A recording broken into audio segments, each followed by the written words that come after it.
and saving humanity.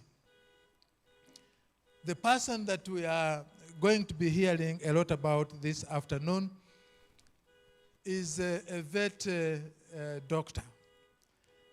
I met Dr. Gladys nearly the first time, somewhere in the mid-1990s. I don't think she still remembers, because we were still all young people running around the bushes looking for birds and looking for animals. And she was in Queen Elizabeth National Park. So, but when I was there, I studied birds, and we have been monitoring birds in Queen Elizabeth National Park for 28 years. I did ask one of the rangers, I said, who's that young lady? He said, that's Gladys, the vet doctor. And at that time, my head was running around and I was saying, what is a vet doctor doing in a national park? Because that was not my conception at that time. I didn't know that wild animals actually require vet doctors. So I didn't understand it at that time.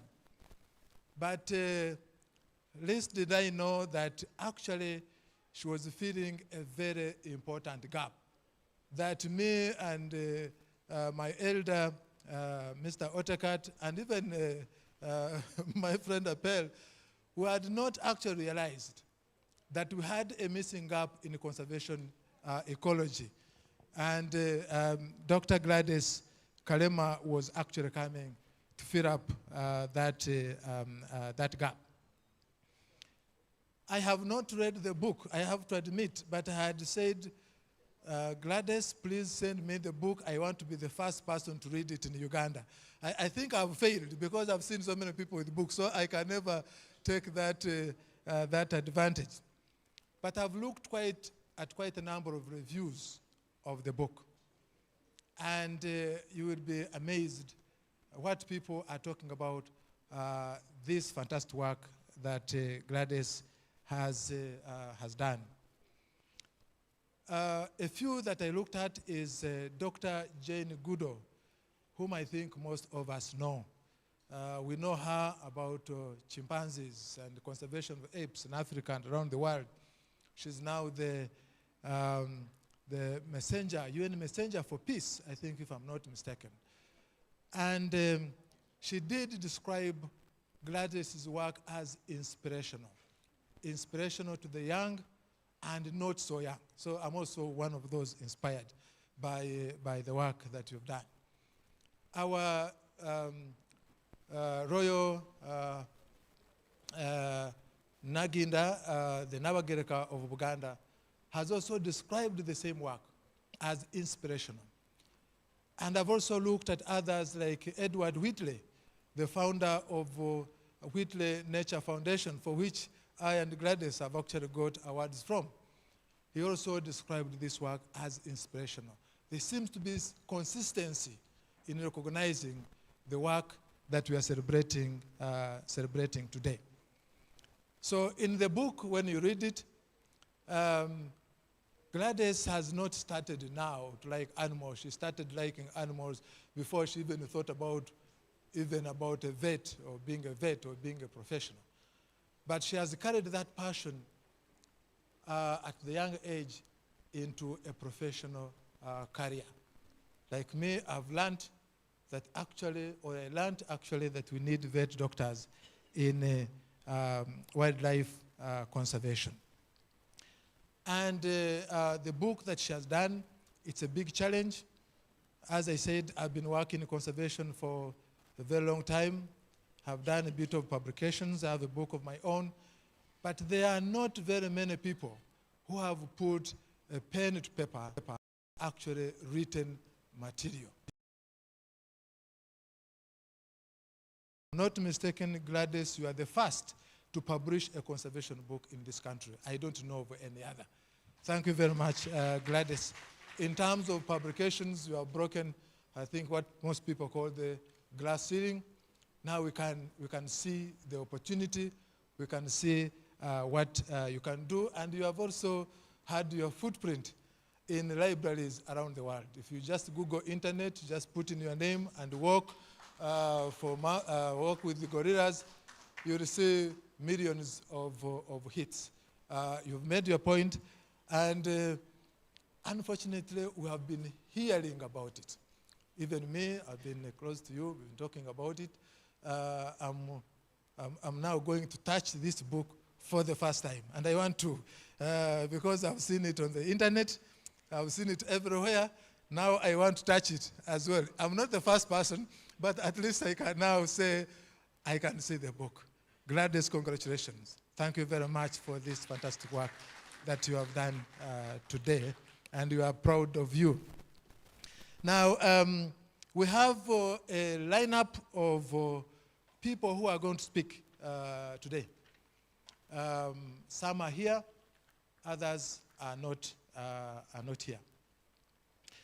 We're supposed to have opening remarks from Sam Mwanda, who is the Executive Director of Uganda Wildlife Authority. He's still stuck in a meeting just across here, but he'll be joining us shortly.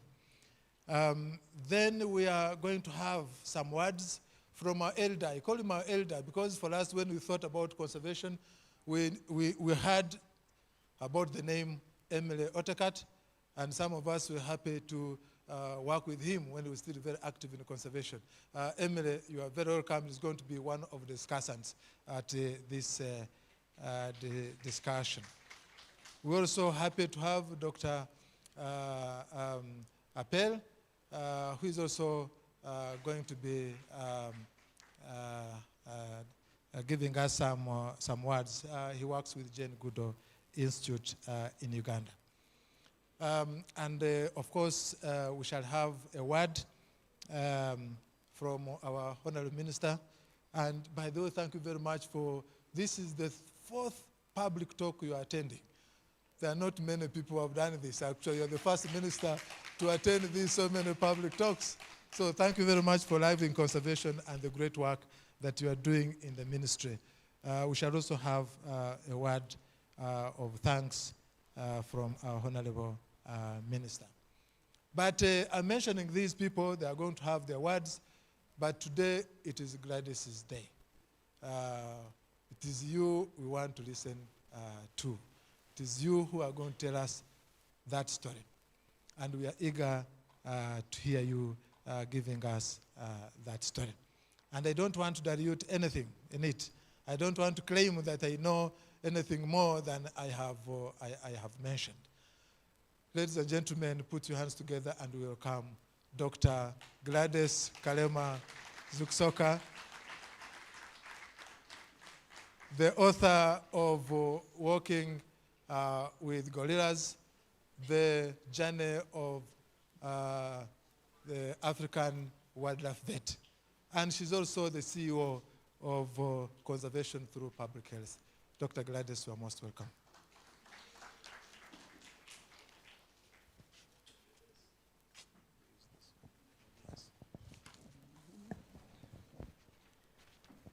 Thank you so much, Dr. Thank you so much, Dr. Achilles Biaruhanga, for the wonderful opening remarks.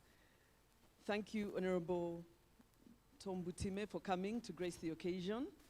Thank you all, everybody who's here. There's so many faces. Some have been with me, who knew me before I was even born. And others have followed me all through my life. And many people I've met at various stages of my life. Thank you all so much for coming. Captain Otekat was my mentor, my first supervisor. Dr. Peter Pell, one of the first vets I trained. Debbie Cox said to me, I want you to train Peter and Richard. And I'm so glad you've done so much. Very proud of you. No, it's so wonderful to be here today. I'm so happy to have my mother here. Honorable Rhoda Kalema, probably the oldest person in the audience, 94 years young. And my mother-in-law, Sarah Zikusoka Dako, sitting next to her.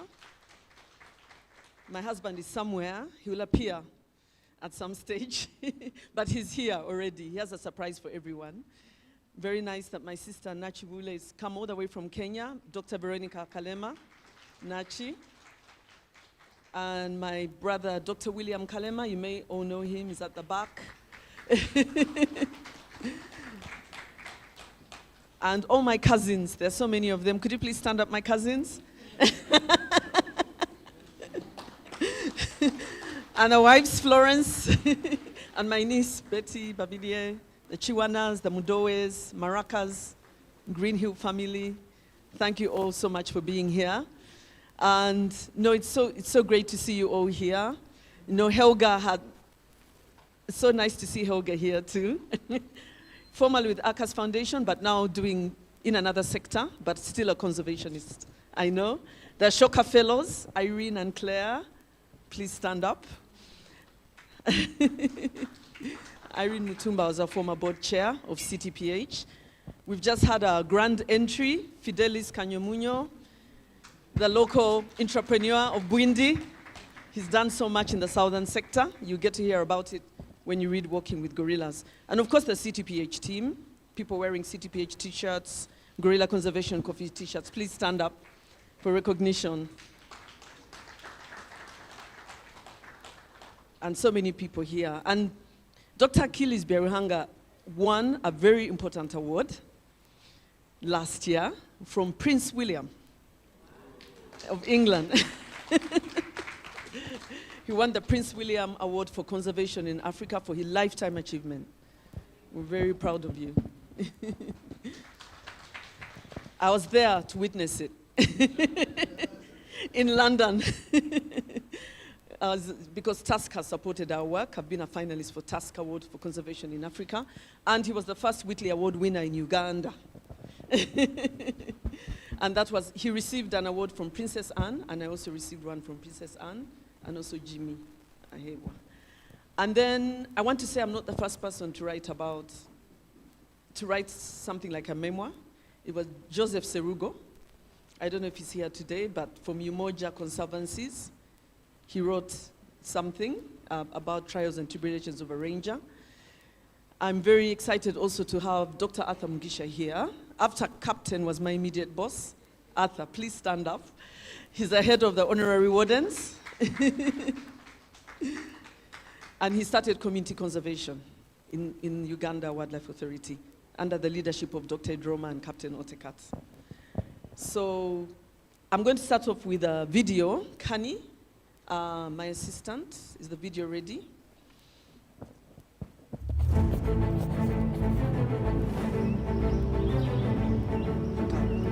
Everything is interlinked and interconnected. So when you improve the health of the humans, you can also improve the health of the animals. When you improve the health of the animals, you can also improve the health of the humans.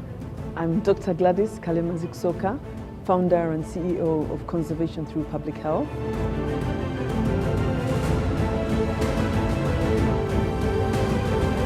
I've been working with gorillas for 25 years. Back in the 1990s, it was not common to have vets working with wildlife. These animals are so affected by humans that you can no longer just leave them to be there for natural selection. You really need to have veterinarians. I became the first full-time wildlife vet in Uganda. I discovered that people were making gorillas sick. Gorillas lost their hair and started developing white scaly skin. It really did look like scabies. We started to really suspect that it came from humans, and that's exactly what happened. When I became a vet, I thought I should only focus on wildlife. But having seen that the gorillas are getting sick from people, I realized I also have to start caring about the people.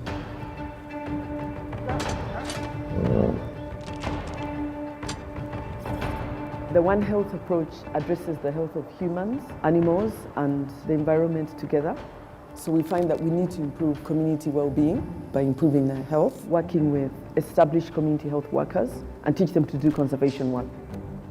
We also improve their livelihoods. We're building a brand community at our Gorilla Conservation Cafe. We only buy coffee from farmers bordering the park. People know that when they come and they're helping to save gorillas. We have a team of gorilla guardians, and once these local communities see the gorillas in their garden, they can call out the gorilla guardians and they'll safely herd them back without hurting anyone. We are currently engaging 500 coffee farmers, 119 gorilla guardians, 270 conservation team members who reach 30,000 people. When I first started, mountain gorillas used to be critically endangered, and now there's a minimum of 1,063. Over time, the diseases that the gorillas are being exposed to are reducing. It shows that when you engage communities meaningfully, you can actually have a recovery of a population. So I'm very proud about that. All along this conservation journey, I've been seeing very few women. I hope I'm inspiring women and men to break those barriers, and we hope that through the award, we'll be able to inspire more people to adopt those approaches all around the continent. We need to change the way that we interact with nature. Break those boundaries, challenge society norms, respect nature. Act now before it's too late. Let's restore our relationship with nature. Join Generation Restoration.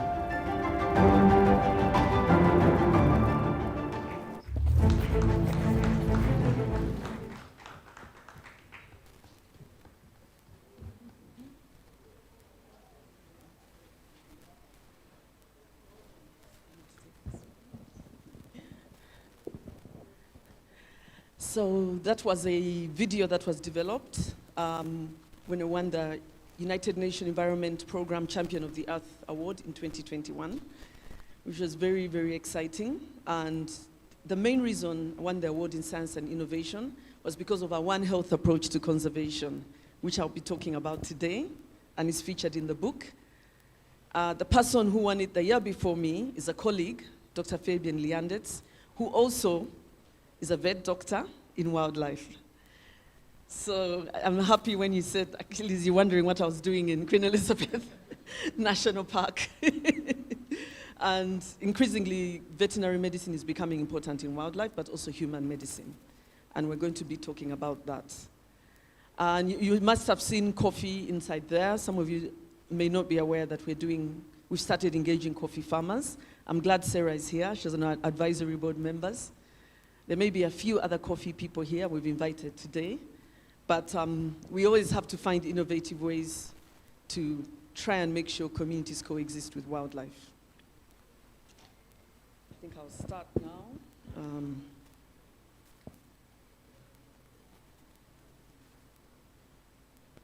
IT. Where do I point?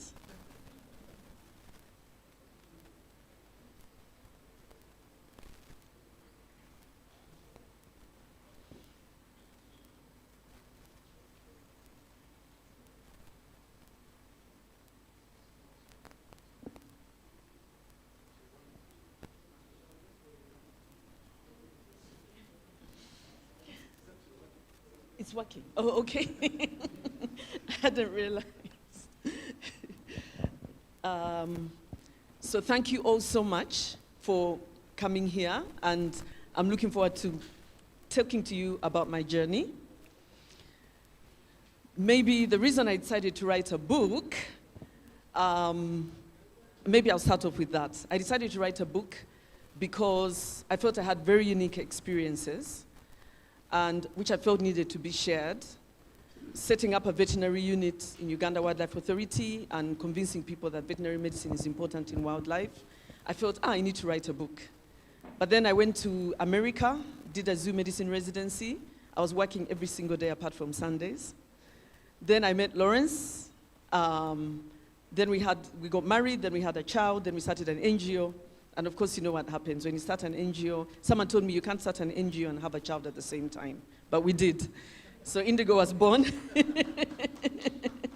And during that time, we've not been able to, I had never had time to write. But just before the pandemic, I met a book agent, Naz, who really convinced me, and Zain Verji, who I'll talk about in the presentation. So I'm glad that the book is finally here. In Africa, we're a very oral culture. We talk a lot by the campfire, but we don't write much. I went to India a few years ago for a conservation conference and a science student conservation conference. I was pleased that half the people there were women, unlike what you see in Africa. And many of them, a number of people had written books. So I wanted to buy a book from one of the people who was presenting her book, or his book, as part of the conference. And he just said to me, no, have it, I want to see your book. So there have been a lot of people telling me that I should write. I'm glad to see that Dr. Rukundo's here, Chimpanzee Sanctuary. He's heading the Chimp Island. He took over from Lilia Jerova, who's now the head of UTB, and so many other people here. So I'm going to start off by talking about how I became a conservationist. The book is divided into 4 parts, and the first part is becoming a conservationist. I don't know how old I was. Nachi, how old was I? Mama, how old was I? 5 months old. I think I was 5 months old at the time, and I think our mama was holding me. I think that was mama's shoulder, most likely. So I grew up in a family of, I was the last born in a family of 6, and everybody loved me. I was spoiled by all the cousins, I have to say. They're nodding their heads. But I came out right, I think. And in my family, you know, I had 2 sisters and 3 brothers. We grew up in Nakasero, near here. And my dad was one of the ministers in the first government after independence. He was a senior cabinet minister under President Obote. And he did a lot of wonderful things. Unfortunately, he did them all before I was born. And when I was born, he was getting out of government. And in that photograph, he was leading a goodwill mission to China. You may see Honorable Etiang in the back, late Honorable Etiang.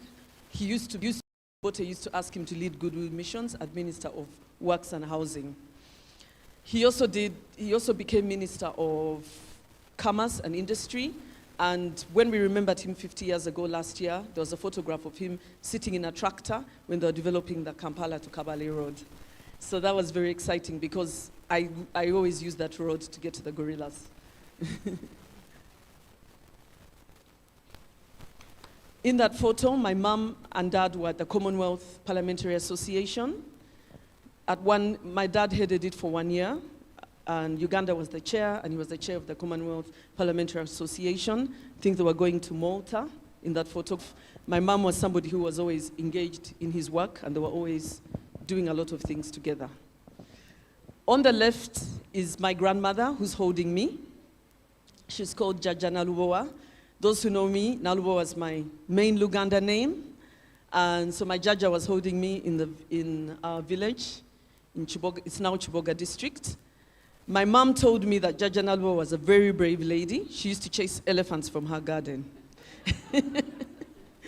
And when we moved elephants later on, she said, maybe they're the same elephants because, you know, Mubende district, at one point Chiboga was part of Mubende district, and elephants live for a very long time, so it could have been the same elephants. So she said, you're brave like your grandmother. So those are all my siblings. Unfortunately, 3 of them died, and my dad died. And I grew up with this legacy that I want to do something to help my country. Unfortunately, my dad was one of the first victims killed by President Idi Amin when he came into power. So many prominent people disappeared, but he was one of the first to disappear. But I grew up all along wanting to develop my country once I was old enough to understand and continue his legacy. And so have all my siblings who are here. So my first entry into conservation, actually my brother Kateriga, who's in that photograph, don't know if I can go back. Can I go back, Kani?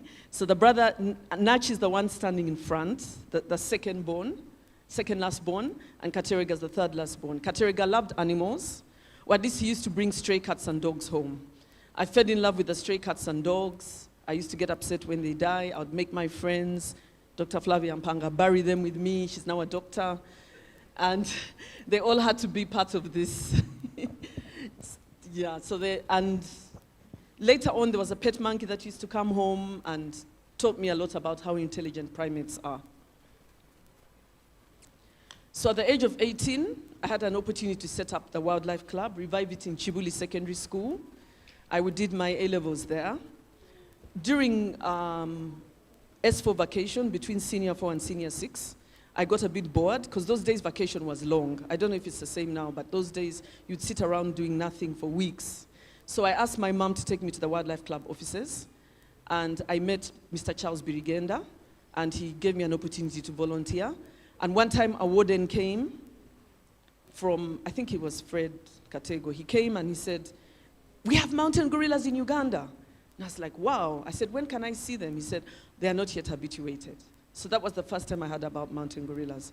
But when I was in Chibuli Secondary and the biology teacher wanted to revive the wildlife club, Mr. Birigenda said, "There's someone in your school who really likes wildlife. Why don't you ask her to lead it?" So that was a turning point in my life, and I felt I wanted to be a vet who works with wildlife, because we went by Uganda Rail to Queen Elizabeth National Park, which was a very interesting trip. Many people don't use Uganda Rail anymore, but it was cheaper than driving, and the students, we had very little money as students. We got there, the warden took us to the park on a pickup truck.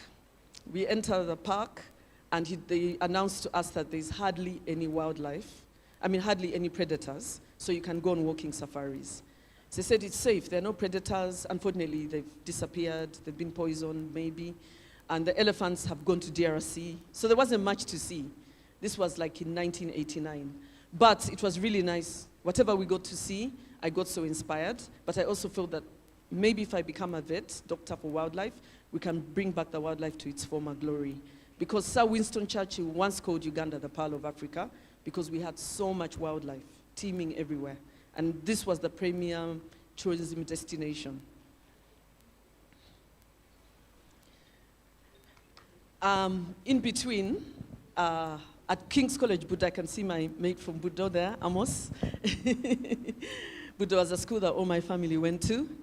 In between, I got to eventually study the mountain gorillas, but it was some time before I actually got there. And the Bwindi population was much less discovered.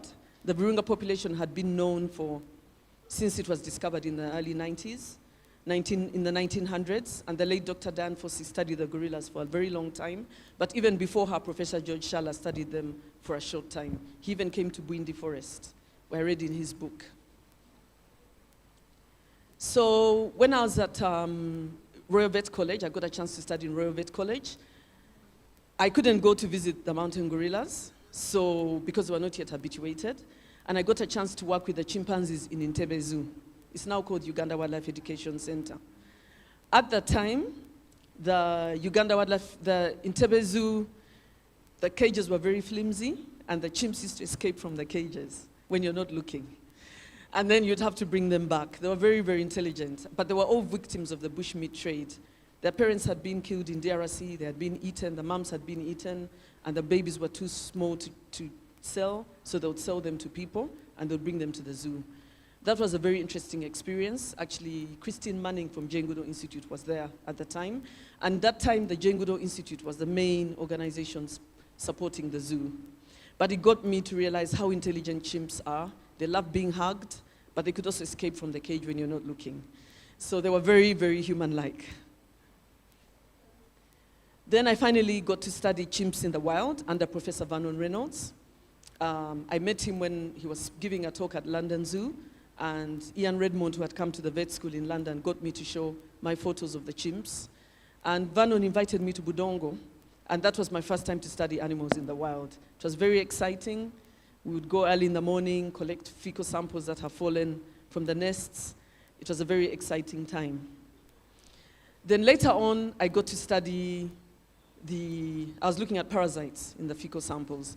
Then I got to Bwindi, finally, my dream came true, and I went to Bwindi Impenetrable National Park, and Dr. Liz McPhee, who was heading International Gorilla Conservation Program, had now moved from Rwanda to Uganda, and she said, now I'm in Uganda, you can come and spend some time with the gorillas.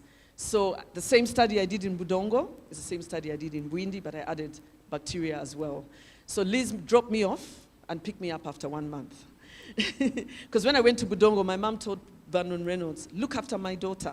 I remember we left from Professor Pumuroi's home. She's like, look after my daughter. So everybody was taking care of me. I was 22 years old. But when I got to Bwindi, Liz was a very busy person, heading an NGO. She was starting the International Gorilla Conservation Program as a country director in Uganda. She introduced me to the Peace Corps volunteers, the rangers, and then she went. So I had to look after myself. And I really grew up on that trip. I always tell students when they come that you have to be self-motivated when you're in the field. You have to be you have to look after yourself. And that's when you really get into the wildlife and the field work. But unfortunately, when I got there, I got very sick. I got a very bad cold. So I couldn't visit the gorillas. Could you believe it? After wanting to see them for 3 years, I couldn't see them, and I was very worried. And of course, Liz told me, you can't see the gorillas, but you can get the rangers to collect fecal samples for you in the meantime as you get better. And there were no hospitals there, so I couldn't go to Bwindi Community Hospital or any other hospitals nearby. I had to just get better naturally and just rely on stories from the Peace Corps. But in that photo, I went to the waterfall for a walk, which is something you can do in Bwindi if you can't see the gorillas. And it made me, when I finally got to see the gorillas, it was amazing. So that's not a very good photo of a gorilla, but it's emotional because that was the first mountain gorilla I met. He was called Kachupira because he has a broken hand. And the rangers took us we first went with the tourists, went to the night nests, then we got to Kachupira, and he was the only gorilla we saw that day. They couldn't locate the other gorillas in Katendejere group. But I felt a very deep connection, which a lot of you will feel when you visit the gorillas. They're very calm and, very accommodating, and you can really feel that deep connection. And then I got to finally start doing the research more actively, going to the night nests at first, collecting samples. And I did find that the gorillas in the 2 tourist groups had more parasites than the gorillas in the 1 research group. And I thought maybe it's to do with stress because it really wasn't human-related parasites. But because I was based in the tourism site of Bwindi and not the research site, I got to understand how tourists are supporting communities and how they're such an integral part of conservation.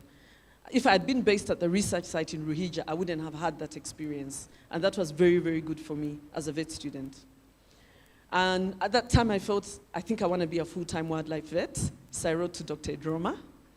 And I said to him, I sent him my report. And I said, this is what a vet does for wildlife. I want to be your first vet.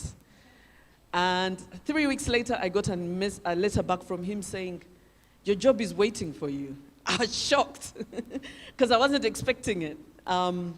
Because I felt like I didn't have the experience. I just graduating from vet school. But I managed to come back and I worked with many senior vets from Kenya, from Rwanda, and we were able to get things going. But it was very, very exciting. Those are one of the first things I had to do. I remember when Captain Otekat was told that this is your vet. And he came to me and he told me about, told me, giraffes in Murchison have a skin disease. And I said, I want to go. He goes, no, but there are Connie rebels there. But I still went. I mean, everybody was thinking, a vet, what does a vet do? But I'm so glad he had so much confidence in me. But one of the first things Dr. Edroma asked me to do was to move elephants. I'm like, elephants? In vet school, you learn how to treat cats and dogs. Especially in the UK, there's a big emphasis on small animal medicine. Cows, pigs, goats, horses, not elephants, especially moving the biggest animal you can think of, 4 to 5 tons. But I didn't want to show him that I don't know what I'm doing, so I said, we'll do it. And luckily, Kenya Wildlife Service were moving elephants from Mwea Reserve, where they had too many, to Tsavo National Park. So he got me in touch with Dr. Richard Koch, who became a very strong mentor of mine. And I went to Kenya and I learned how they move elephants. Then we came to move these elephants. These 2 elephants were in Mubende, believe it or not.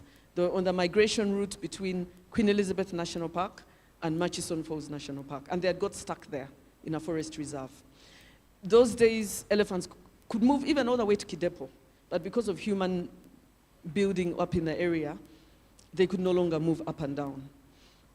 And so the First Lady's cousin, Mrs. Janet Museveni, her cousin complained to her, and she complained to Dr. Edroma. So Dr. Edroma said, now we have a vet, instead of killing these elephants, let's move them. Like, okay. So we worked with an animal capture expert from Zimbabwe, Clem Kodzia, and we moved these elephants. It's not easy to move elephants, as you can imagine, but Clem went up in a helicopter and darted them, and I led the ground team to make sure they keep healthy, and we got the community to help us to push them in. We had so many people around us. People wanted to pull the hairs out of the elephant's tail. There was one person who was not happy the elephant was going, and that was a traditional healer in the area because she uses the elephant dung for medicine. She was very unhappy. But everybody else was very happy to see the elephants go, especially the farmer. He accompanied us all the way to Queen Elizabeth, where we decided to drop them because, he decided to drop them there because there were Kony rebels on the Murchison route, even if it was closer. And the late Honorable Zerida Rabushagara, who was the RDC, came, and she led a lot of people and got people to volunteer. So I was very excited when Bukede, the newspapers, published this. I didn't realize they were there, but they were there in the Uganda newspaper. Akeme Genjovu Kenkanawa.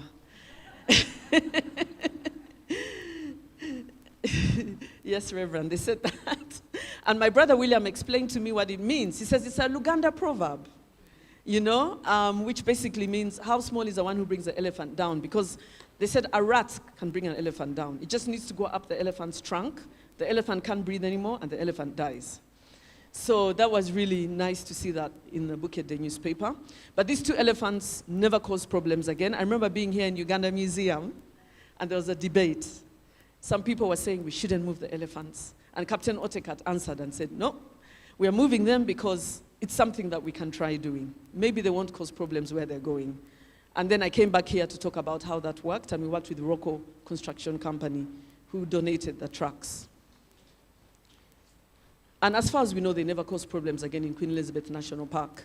Then there was always on the table a need to move giraffes because Kidepo was remaining with one female giraffe, and if anything happened to her, there would be no more giraffes in Kidepo.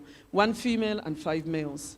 So Dr. Droma got me to start working on that as well, and it involved letters between the Ministry of Foreign Affairs in Kenya and Ministry of Foreign Affairs in Uganda, and I had to go up and down between Nairobi and Uganda, but I also worked with the KWS vets, Kenya Wildlife Service vets, to move the giraffes. We were meant to move 6 giraffes from Lake Nakuru to Kidepo, but we ended up moving 3. And because those are the only ones we could find that could stand in a military Hercules aircraft. They were between the ages of 9 months and 1.5 years old. So that was our team. We took rangers from Uganda. In fact, in the previous photo, late Onen was there. He's someone who trained so many people. In that photo of when I was bending over the elephant, he trained so many people. I got him to work with me on the elephant translocation. And so we moved the giraffes to Kidepo successfully. We flew them in a military Hercules aircraft. The warden Ajoka gave us a very warm welcome. They went into the boma for 6 weeks. That was a larger boma after the one in Kenya. And then, unfortunately, when they were released, the male giraffe was eaten by a lion. Could you believe it? Yeah. Very expensive meal, you have to say. Because we did spend a lot of money moving those giraffes. Peter Muller managed to get the money from, I think, Frankfurt Zoological Society. He also helped to get money for the elephant translocation. But when I got that news, we were like, oh no. But we did remember that in conservation, females are more important than males. I don't know what the men think in this room, but females are more important.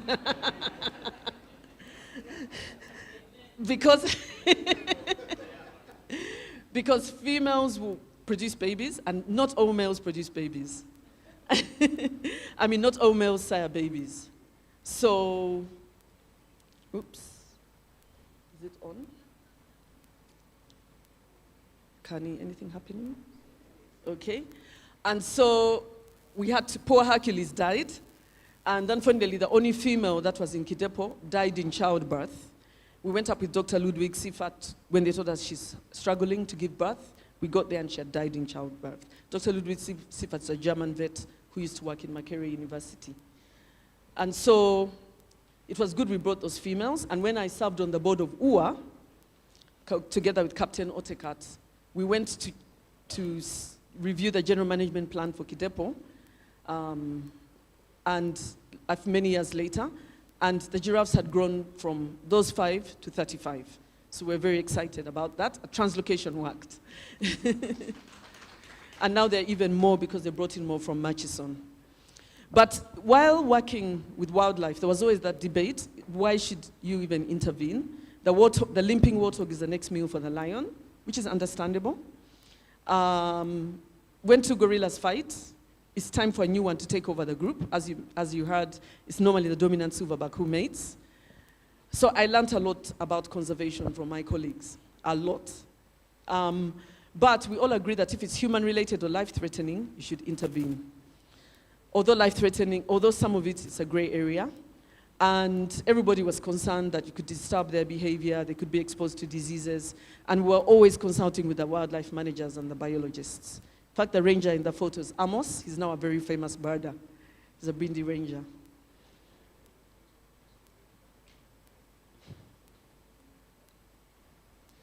So one of the first diseases we had to deal with was a scabies outbreak in the mountain gorillas. And when they told me they're losing hair and developing white scaly skin, I went to a human doctor friend of mine, Dr. Catherine Sozi, who was also been in UK, trained, a few years older than me.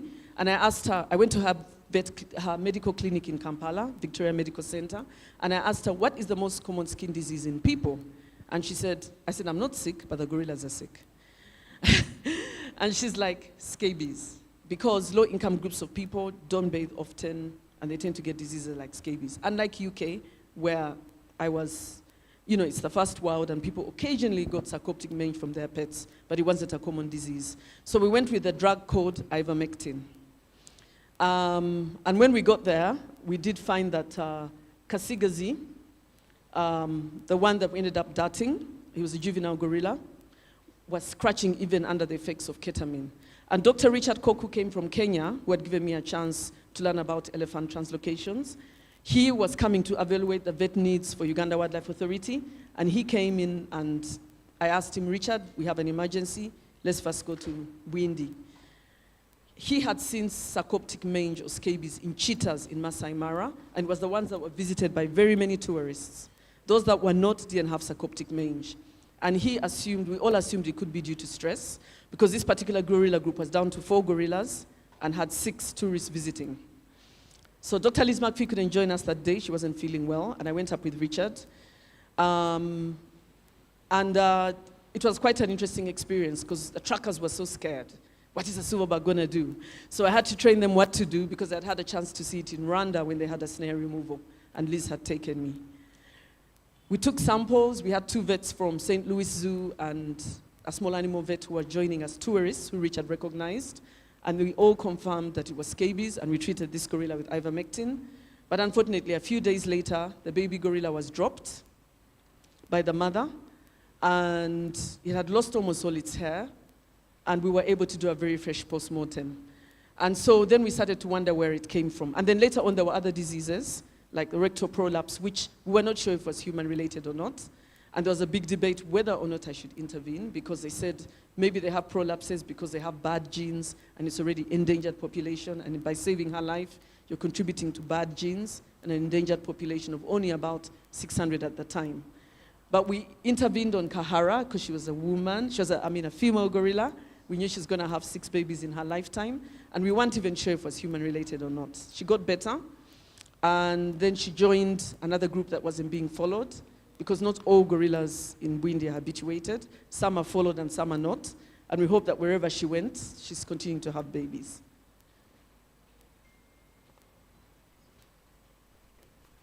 So by the time I stopped, I decided to move on and go for further studies. We had all concluded that disease is a very big risk to the gorillas from the local community. I was hired because the Wildlife Authority was concerned that gorilla tourism had begun and tourists could make gorillas sick, but we started to realize that humans were having a lot to do with it. People are going into people's banana plants and eating. The gorillas like eating the banana plants. They'd find dirty clothing on scarecrows. All these things were leading to disease. And so they asked me to lead a health education workshop for the communities. And this was a turning point in my life. I remember going with Helga to Congo and Dr. Innocent Rego. And that was a really interesting experience, because the communities who were benefiting from tourism were more willing to listen to what we had to say than those that were not. What's happening?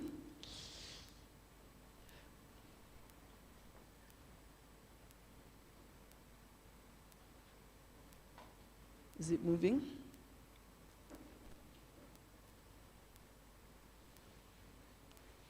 Anyway, I'll keep talking. Can move the next, yep, There were, and so when we had that workshop, I came up with I developed a brochure, and I came up with a problem with the community. Gorillas like to go into your garden, they like to eat your banana plants, they can get sick, they find people have openly defecated, they find rubbish heaps are not covered, they can get sick. I was about to come up with a solution, but the community conservation ranger and wardens touched my hand, and the district health assistant who we traveled with, they all told me, let them come up with a solution. And their solutions were way better than what I was proposing to them.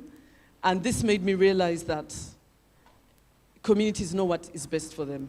But a lot of what they proposed was they wanted health services to be brought closer to them.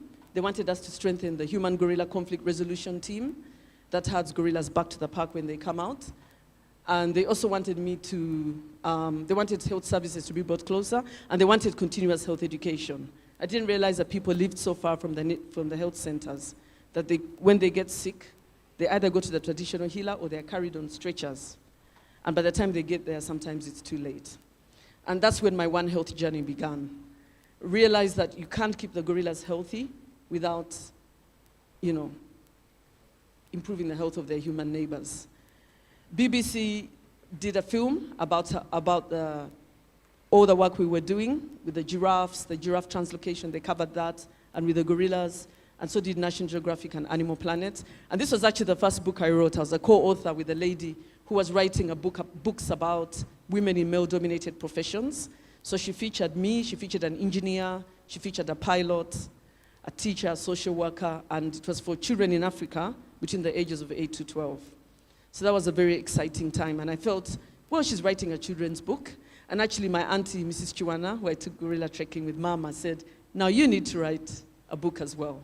So I'm glad that the book is finally here. So the One Health journey began. I went to North Carolina State University and zoo, and I got an opportunity to come home and do tuberculosis research. One thing that I noticed is that as much as people and gorillas were making each other sick, people were making gorillas sick, you couldn't ignore the hard edge of the park. You get to Bwindi, and as you're arriving, you find a very hard edge. And it means that gorillas can come out often, and they come out in places where they used to range before gorilla tourism had begun and before their forests had been cut.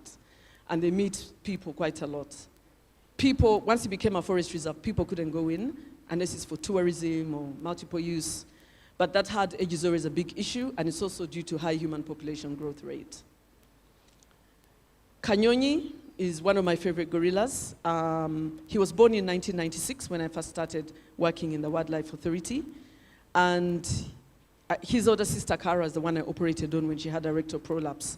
Kanyonyi grew up seeing tourists all his life. Because I remember when I went with Dr. Liz McPhee to Rwanda, I was like, how come the Rwandese gorillas are so comfortable with people? Even when you're treating them, they're not scared of you the next day. They were so comfortable. But the Bwindi gorillas were a bit shy. And we thought maybe the Bwindi gorillas are just more intelligent. The Bwindi mountain gorillas. But Kanyonyi, by the time he became a silverback heading his group, after his father Ruhendeza died, his father was the first silverback of the Mubare group that was habituated for tourism. He was also very free with people. He used to frighten tourists to see their reaction. And so sadly when he died, and he didn't die of human disease, he died of what you'd call natural causes. He fell off a tree, got an infection in his hip joint, and then he never got better. And then another silverback tried to take over the group, Mariah, and he ended up dying. But when he died, I wrote a tribute and shared it on Facebook. We got 300 shares. Because so many people had photos with Kanyonyi coming nearby and frightening them. But it also showed how far tourism and conservation had gone in the Bwindi community. People were very concerned when Kanyonyi died. And so CTPH, when you visit us, that's our center. That's a view from our office, one of the best views in the world, I have to say. And inside this forest is not only gorillas, but we have elephants, we have chimpanzees. Peter, there are chimpanzees there. You can hear them actually sometimes at night. We have over 200 species of butterflies, 300 species of birds. Achilles knows that. Yeah, we have a lot of birders in Buindi. It's one of the destinations for birding. And we even have pangolins in there. Pangolins, over 4 species of monkeys. And it's also a very important water catchment area. And when you look over there, this forest of only 321 square kilometers, you can see all the way from Kanungu district to Kisoro district. That's in Kuringo side. And so it's a very important water catchment area and climate modulator. And we always tell the community that as well. The forest is good because there's gorillas, but also it's good for water. CTPH, we have 3 integrated programs: wildlife conservation with a focus on wildlife health, community health with a focus on One Health, and alternative livelihoods, which I'll talk about later in the talk, but we started a gorilla conservation coffee social enterprise because we found out that people are unhealthy because they're poor. And we needed to do something about it, although most NGOs were focusing on livelihoods. And so we trained the rangers to monitor the health of the gorillas, to identify them, and it's part now of the UA annual operational plan. It's not a separate activity, and it's done every month, and when they're abnormal. We hosted the US ambassador, the former US ambassador, Steve Browning, at the Gorilla Research Clinic, which is the first one we built. And later on, we got funding from Tusk, and we built a more permanent center. Inside there are 2 students from Royal Vet College, where I went, and University of Dublin, doing studies on parasites and stress. And Stephen Rubanga, our founder member here, 3rd founder member, he's over here, was training them. And this is something we do, and we also host students from Makerere, although not enough. Because we always have to look for money, and the students from abroad come with their money. So this is something that happens a lot. And this video was taken just about a year ago. Gorillas still leave the park and go into community land. They're so used to people. And this causes conflict because they eat people's banana plants. And as long as this happens, you always have to do something about it. So we train the gorilla guardians to monitor the health of gorillas in people's land, the human gorilla conflict team. They're over there receiving some training. And on the left is our village health and conservation teams. We were really VHTs, village health teams, trained to do conservation work. They visit people's home, they promote good health and hygiene, good sanitation. They talk about going to the hospital when you're sick, so that your family doesn't get sick with TB and other diseases. They also talk about family planning and why we should protect the gorillas and not eat bushmeat because it can make us sick. So we work closely with the health centers. And that lady, the American lady in the photo, helped to set up our public health programs, Dr. Lynn Gaffikin. She's been instrumental in our work. And she was seconded to us by USAID when they wanted us to start family planning in the national park. We've actually found that the family planning program has been one of the most dynamic because women don't want to have babies every year.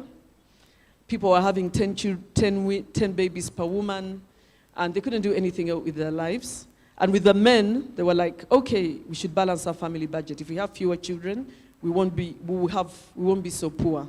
And so that has been one of the most interesting programs where we've measured a lot of outcomes. So we started off when the women on family planning was less than the national average, 22%. The national average was 30%, and now it's above the national average, 67%. And they're so liberated. So this lady, Kanungu district has among the best. The fertility rate used to be 7 children per woman, but now it's 4. And the late Dr. Sebude, before he died, unfortunately of COVID, really congratulated us on helping this to happen. I'm glad that there's someone from Kanungu here, Maria. She's about to leave. But her family is very famous in the area. Mkanon Yechezi family.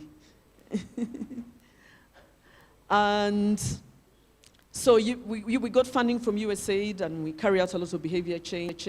Bad family has too many children. They can't give them proper health care. When the gorillas come out, they try and chase them themselves, and they end up getting injuries. Sometimes disease may transfer. Then the good family only has 4 children, instead of 10. 2 boys and 2 girls, all going to school. When the gorillas come out, they call out the human-gorilla conflict team to herd them back. The boy becomes a ranger, the girl becomes a nurse. In the first family, the father takes the children to poach. They have early teenage pregnancies. Things are bad, but in the second family, they have a good outcome. And so this has really helped to change behavior. One of the most popular contraceptive was the injection, and so we teamed up with Family Health International, and we're one of their pilot sites to see if lay community health workers can safely give injections. And this is what happened. This lady, Rehema, Muslim lady, is giving an injection in the comfort of her home. And this became a national policy in Uganda. We were so excited to be invited to the workshop by Ministry of Health, the research to policy workshop. And then Family Health International also took it to Kenya. They worked with the Green Belt Movement and other NGOs.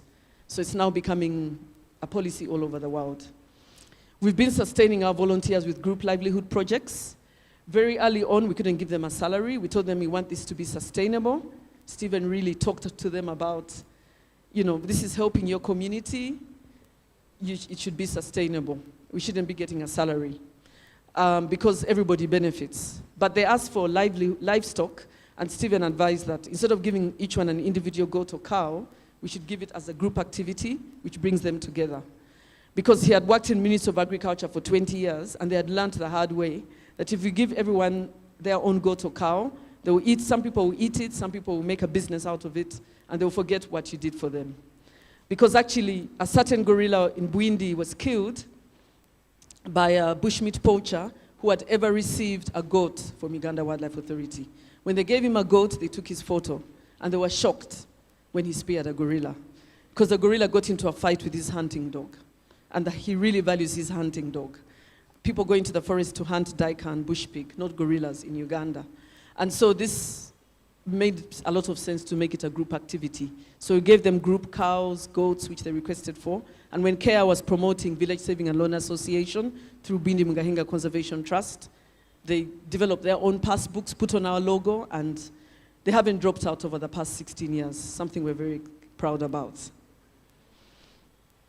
The community health workers. And then 15 years later, Hope is still giving injections, and Population Connection is now supporting our work. In fact, I'm about to travel there to go for a meeting there, and they support our work because they know that the planet can't survive when the environment and the planet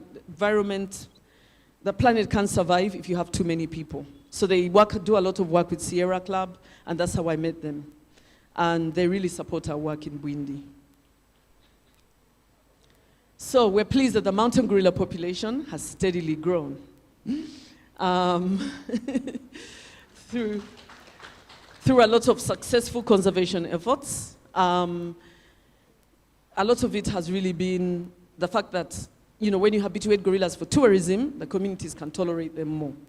So the government has had a lot to do with that, both in Rwanda, Uganda, because now communities can get jobs, like they did in Bwindi. Former poachers were hired as rangers. We used to call them born-again poachers, but now they're called reform poachers. They can sell crafts, they can sell accommodation, food. It's really transformed the community. The gorillas are their future. And improved veterinary care has helped a lot. More gorillas are surviving. Improved community engagement. Some money from the tourism revenue is shared with the local community. 20% of the park entry fee is an act of parliament now in Uganda. We are way ahead of many African countries that don't even have that provision. I was quite surprised when I went to international conferences that Uganda is one of the few countries that has that as an act of parliament. And then $10 from every permit goes to the local community. So all of that is really helping the improved research. And we hope that the numbers will keep going up. They've almost doubled over the past 25 years. And now the mountain gorilla is the only gorilla subspecies that is no longer critically endangered. Because of the positive growth trend. The eastern lowland gorilla in DRC, there are more of them, but they're going down in number. They're in about 9,000. The western lowland, they're about 100,000, but they continue to go down in number because people eat them there. They believe that if you eat a gorilla or a chimpanzee, you become as strong as one. And there's a lot of bushmeat there. And then the cross-river gorilla, there's only about 300 in Nigeria and Cameroon, so they're even worse off, smaller in number than the mountain gorilla. But all of them, there's hunting, there's a lot going on, and everybody looks to Bwindi and Virunga in Rwanda Volcano National Park as a best practice example.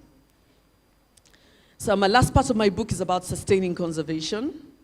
Of course, can't just rely on grants. And Gorilla Conservation Coffee is a global coffee brand that we decided to develop. My husband, Lawrence, suggested that why don't we develop a coffee brand to save gorillas as one sip at a time, because whenever you're going to visit the gorillas, you often cross coffee farms.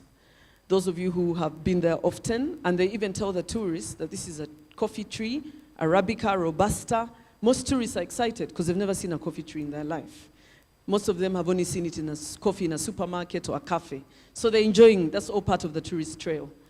But we didn't realize that these farmers are not getting a steady market or a fair price, and they're still going into the forest to poach. So when we engaged with Safari Joseph and Mr. Sam Karibwende, who's in the photo, and Vincent, they managed to engage, get the farmers, and we started to give them a good market for good coffee. We're excited that this coffee is actually among the best in the world. You know, Uganda is famous for coffee and gorillas. Because we took a sample from the farmers.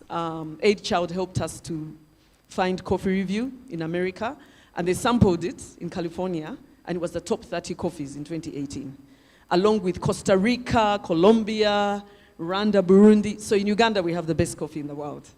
It got 92 points. So now it's our challenge to make sure that all the other farmers produce coffee which is just as good as what we got that time round. So it's a partnership. We work with the Bwindi Coffee Growers Cooperative, which we helped to create. Only farmers in sub-counties bordering Bwindi are allowed to be part of this. Uganda Coffee Development Authority is a key partner, obviously. And they like the fact that we are promoting gorilla conservation coffee, because people get coffee from Uganda, they take it to Kenya, and they call it Kenyan coffee. Or they take it to other countries, because Kenyans are much better than us at marketing, we must admit. We have to pull up our socks. But when you say the coffee is gorilla conservation coffee, there are no gorillas in Kenya. And they're from Bwindi, so they know definitely this coffee is from Uganda. And so people then know Uganda has good coffee. And also, it's something that people can do in the absence of tourism. Of course, UA is a major partner, because everything we do for the coffee farmers, we're improving the relationship between the community and the park. And actually, the chief warden, Nelson, insisted that Right for a Woman, who now serve coffee every morning to tourists, serve only gorilla conservation coffee, because it's really supporting farmers around the park. And New Cafe roast our coffee. The New Cafe founder is also an Ashoka Fellow. And Money Robbins is one of our first distributors in the UK, and they're really amazing. They're always ordering coffee. And they hosted me when I was on the book tour in the UK recently. And the Switch Africa Green Award, we're very excited to get an award for eco-exclusive enterprise for the coffee. So that's Vicky from Money Robbins. She sells our coffee in England, online, and during the pandemic when tourists couldn't come to Uganda and poaching went up, we said you can protect gorillas by buying coffee, because then we have money to pay the farmers, then there's less people have to enter the forest to poach and survive. And it's also at one point was in the Carrefour supermarket in Kenya through a partnership with Safari Lounge.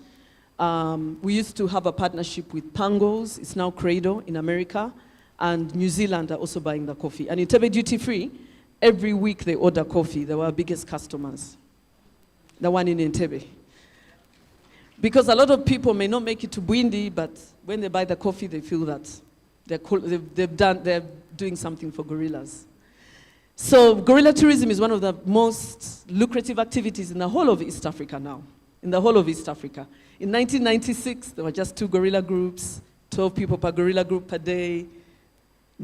Gorilla tourism was not really contributing to the revenue of Uganda Wildlife Authority, but now it's 60%. And in Rwanda, it's higher, 80%. And so gorillas are now, anywhere in East Africa, they'll tell you, Masai Mara, Bwindi, Volcano National Park, and Serengeti. Those are the 4 top destinations in this area, in this region. And so the government has done so well. The tour operators have been a very major cause of that. And so when people come to Bwindi, this was before the pandemic, they're told you have to be 7 meters away. My mom has been, my sister has been, my brother has been. How many people here have been to the gorillas? No, okay, of course, the minister. And there's a gorilla named after Honorable Butime, a baby gorilla. I think more of us need to go. More of us need to go. This is our national heritage. More of us need to go. And UTB is really promoting domestic tourism. And there the tourists were 7 meters away where they're supposed to be. But we did a study with students in Ohio University, and they found that 60% of the time, the people got too close to the gorillas, in spite of being told the reason why. And 40% of the time, the gorillas broke the rules. So this became a very big cause of concern when the pandemic began. Because you remember, everyone had to wear masks to stop each other getting sick. The gorillas can pick up all our diseases. We share over 98% genetic material. So we advocated to UA, and UA instituted mask wearing. It actually happened the same time as Rwanda, which is very important because those are the top 2 tourist destinations. And this was the first workshop we held with the rangers to learn how to put on masks. Temperature taking is now a new norm, and disinfection, and this was all part of the IUCN and gorilla pathology specialist group. So from now on, anyone visiting gorillas wears masks, not only to protect gorillas from COVID, but also other respiratory diseases. We worked together with the local health partners, and they added a gorilla on the poster. Akas Foundation supported that, and Solidaridad. And we also tested gorillas, and also worked with the health authorities to test people going close, and making sure everybody remains healthy. And fortunately, the gorillas did not pick up COVID at all during the pandemic. And you may wonder, can gorillas get COVID? Yes, they do. I've been on a book tour in the US, and it's been very, very exciting. New York, San Francisco, San Diego, Boston, and actually in Washington, D.C., the former US ambassador to Uganda, Deborah Malik, was the discussant for my talk. But when we went to San Diego Zoo, afterwards they took me to the gorilla exhibit. And they mentioned the different gorillas. We did a behind the scenes. They said, this is Winston. And I thought, Winston? It was an old silverback looking at me. And I thought, this name is familiar. Winston was one of the gorillas that almost died of COVID during the pandemic. The San Diego Zoo gorillas were the first ones to get COVID, and they got it from asymptomatic keepers. And Winston needed to get monoclonal antibodies in order to survive. And that was when that treatment was just beginning, him and an elderly female. So it was great to meet them, and they did tell me that they've now improved and they recovered from COVID. So it was, if anyone is doubting whether gorillas can get COVID, yes, they can. Because the ones in San Diego Zoo got it, Prague Zoo in Czechoslovakia, and Zoo Atlanta. But because of all the measures that were put in place when the pandemic began, the gorillas didn't get COVID, including when they went into people's gardens. The gorilla guardians were trained to put on masks and had them back carefully, the Hugo members. And Stephen was now training the volunteers, because we were considered essential One Health workers during the pandemic, and we were on the Ministry of Health COVID task force. But unfortunately, this gorilla was killed by a hungry bushmeat poacher. As you can see, he wasn't hunting gorillas, he was hunting duiker and bush pig. Which was really terrible. Basically, he speared the bush pig, and it screamed, and the gorilla charged him to protect his family, and he speared the gorilla out of self-defense. But he shouldn't have been there in the first place. And he was put in jail for 11 years, which is the longest anyone has ever been put in jail for killing wildlife in Uganda. So that was a victory for conservation. But there was a big issue when you have people like that who are very poor and hungry. And so we started to engage reform poachers. Before it wasn't considered an essential activity, but it became an essential activity because we didn't want them to go back in the forest and poach. As long as, if their son is a porter, earning a lot of money carrying tourist luggage to the gorillas, he will keep out of the forest. But now there were no tourists. So people were turning to the forest because they had nothing to do. And that's the one time they brought their wives, and the women told us that they urge their husbands to poach when there's no food on the table. So that's all the more reason we should always engage women equally with men in conservation. And so we decided to develop fast-growing food seedlings for them. for the hungry people, and the poacher's wife was one of the first beneficiaries. She was only 22 years old with 3 children under the age of 3. And she was happy to get some seedlings. And these grow from they take 1 to 4 months to grow, 10 different seedlings. And they were able to keep going during the pandemic. Because when we distributed questionnaires to them, the first 1,000, they said the main reason they're poaching is because they're hungry. And so food security has now become an integral part of our program. I'll end off by talking about responsible tourism. This particular tourist, he was actually a German from DWTV. He was one of the first tourists to return when tourism was allowed again in Uganda. And after 4 months, the president of Uganda agreed for tourism to go to all other animals apart from the gorillas and chimpanzees. And I was on TV when he actually mentioned in his speech that we don't want to make our cousins, the gorillas and chimpanzees, sick, so we're going to wait. So I was glad. All the great ape primatologists here, you should clap, because the president now knows that we really have to keep our cousins healthy. And so 2 months later, tourism was opened up, and in September, when all the protocols were in place. So when I took this Nobat to the Bwindi, they were doing a film for DWTV about COVID and how we're preventing COVID, and they also went to Kenya and filmed people who were eating bats in Mount Elgon. People eat bats in Mount Elgon. And of course, we don't know where COVID came from, but we suspect it's a bat coronavirus. And the film was interesting because those people were saying, this bat doesn't have COVID, it doesn't have corona, they were eating them during the pandemic. So they were doing all this filming. But when we went to Bwindi, one of the community members, we did an interview and we asked her that, she had a question. I said, who has a question? And she said, thank you for bringing the first Muzungu back. People had really struggled without having tourists there. But I encouraged him to buy a craft from that community member because people were really struggling. And so we launched a policy brief on responsible tourism to great apes in Rwanda. And there are actually 13 countries in the world that have great ape tourism. Uganda and Rwanda is the farthest ahead, and Uganda has the most sites in the whole world. We have great ape tourism at 6 sites, not only for gorillas, but also chimpanzees. And there are 13 countries. We wanted them all to follow the right protocols, putting on masks, keeping a distance, being ready to respect the gorillas, but also to give back to the community. And when we held it, the people in the photograph, there's Praveen, who heads volcano safaris, Manzi, who heads wilderness tours in Rwanda, the Deputy Director of Rwanda Development Board, the Chief Warden of Bwindi Nelson, and Dr. Emmanuel Normand, who works with chimpanzees in Ivory Coast. Her NGO does ecotourism. And we wrote it together with IGCP, International Gorilla Conservation Program, and this is now going to become the new norm for great ape tourism in the whole world.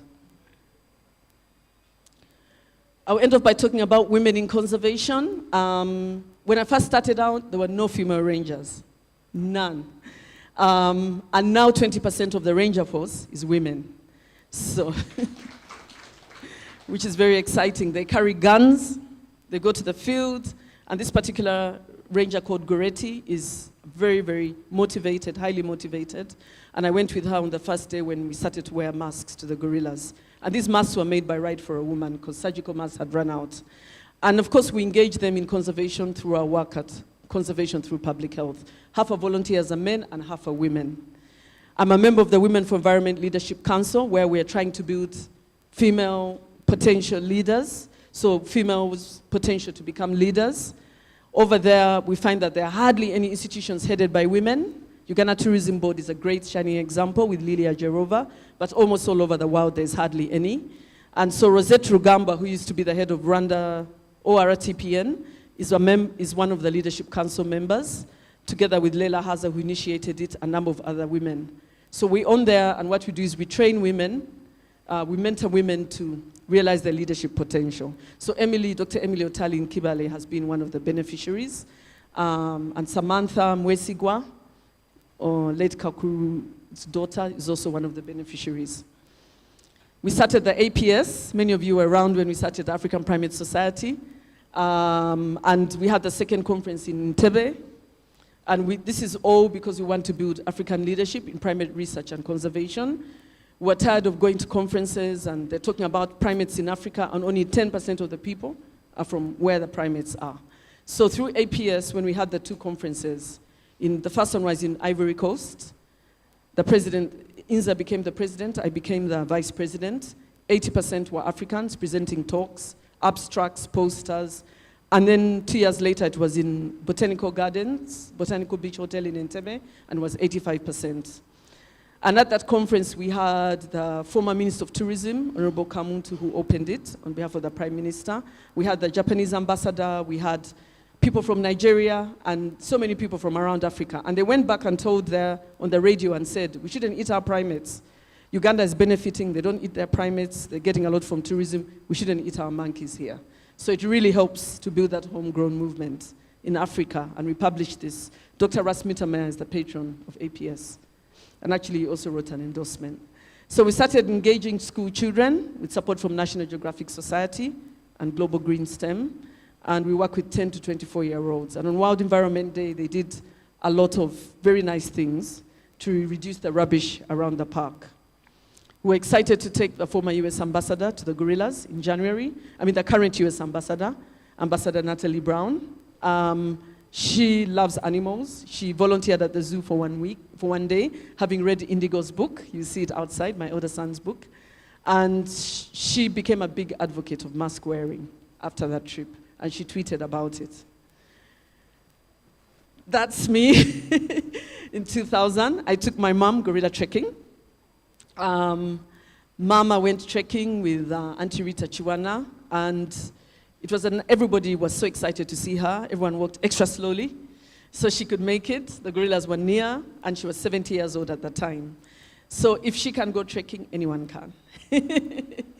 And my mom was so scared of me working with gorillas, I have to admit it. And Mama, I think you've read it in the book, or you read it. She really didn't want me to work with gorillas. She thought they'll maul me. Because King Kong, the Hollywood movie, makes gorillas fierce. She's like, no, you're not going to Buindi, you're not. She was just very protective. And I said, they don't specialize in 24-year-old vet students. I was so upset with her. But Mary Klopper, who was our guardian in Aberdeen, encouraged her, and Dr. Liz McPhee. So when she finally got to see the gorillas, she said, they're just gentle vegetarian giants. Living in a big salad bowl, eating leaves everywhere. So Mama was sold that gorillas are really special animals. And she wrote a book, My Life is Butter Weaving. She's been a great role model in my life.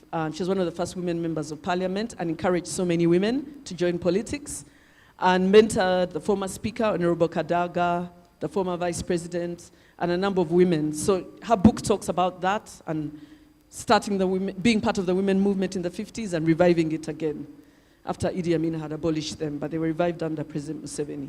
So her book is here for sale. She launched it 1.5 years ago. And these are 2 boys.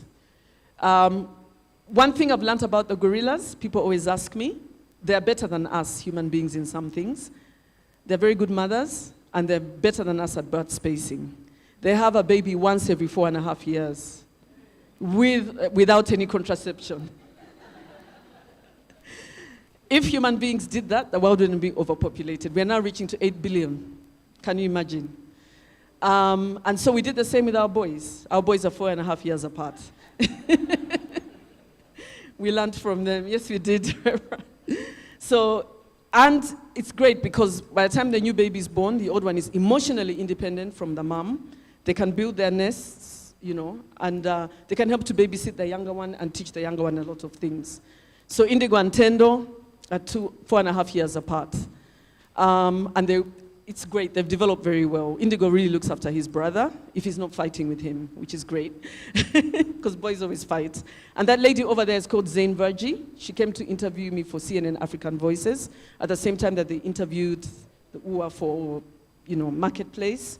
And she encouraged me to write. She said, the late Professor Wangari Maathai wrote, you should also write. So I'm glad that I've finally written. And Indigo's book won the Moonbeam Children's Award in America last year. He was mentored by Krathi Kureita, who used to work at ISU, and his book is also here for sale. He spent a week at Uganda Wildlife Education Center, as a junior zookeeper, and we really want to thank Dr. Musinguzi for giving him that opportunity. And then his younger brother, Tendo, wrote an article inspired by his older brother about COVID-19 and gorillas on World Gorilla Day and the threats they face. And the UN video that I showed you earlier, I really emphasized that we need more local champions because they're the ones who are going to go to parliament and make these big decisions in their communities, whether you cut down trees to plant sugarcane and things like that. So we really need that homegrown movement. And we always emphasize to our international partners to join us in building African leadership for conservation. I thank people like Professor Vernon Reynolds, Dr. Jane Goodall, Dr. John Oates, and many people like that who are really promoting African leadership in conservation. And I was excited to win many awards, and including from the President of Uganda on Women's Day in 2017 for my work as a veterinarian and a conservationist. I'm really glad that the President has this award for women. And we're really grateful to Skyhorse Publishing for publishing this book in America. So for more information, please visit our website. We're excited to let you know that this year we celebrate 20 years of conservation through public health. And stay tuned for future activities regarding the 20-year anniversary celebration. Thank you so much, everyone, for all the great support, and let's keep moving together. Thank you.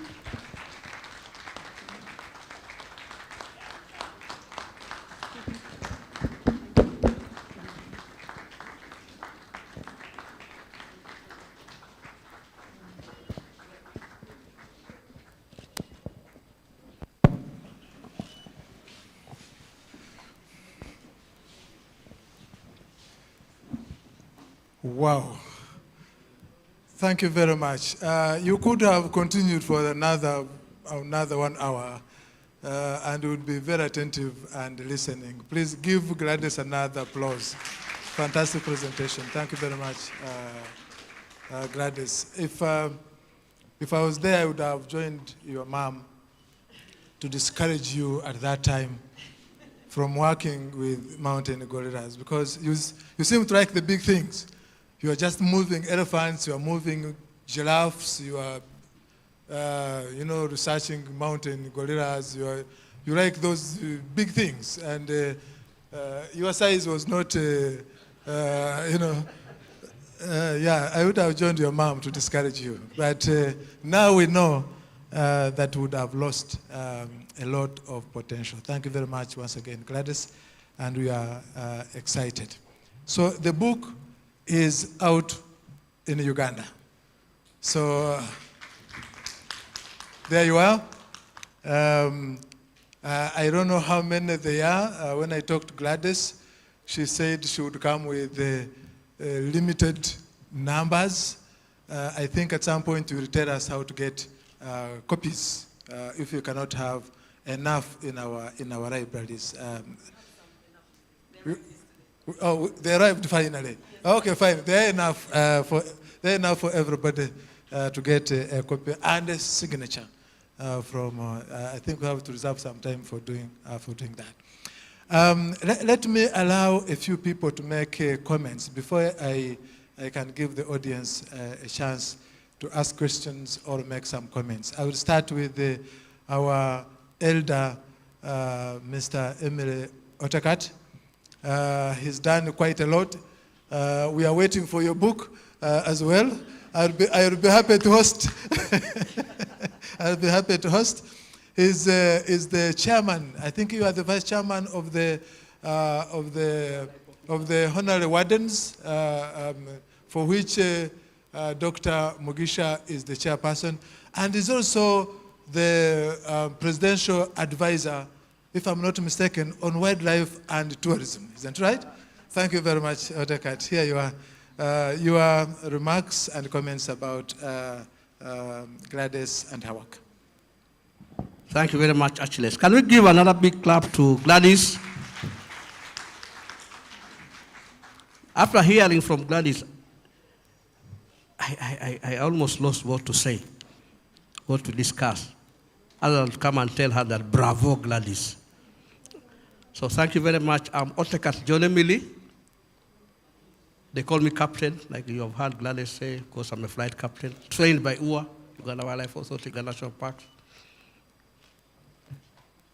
I joined Uganda National Parks in 1980,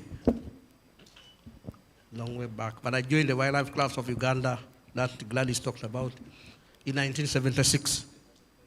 Just immediately it had been formed.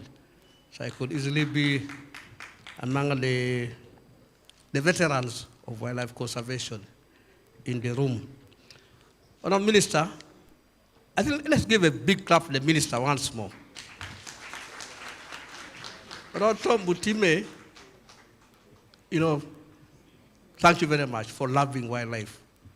I think that's why God decided to make you a Minister of Tourism and Wildlife, because of your love. Just to add to what Achilles said, the Minister has been very passionate about his docket. And I think that's good, Honourable Minister. We're very happy with you. Just a few comments on what Dr. Gladys has said.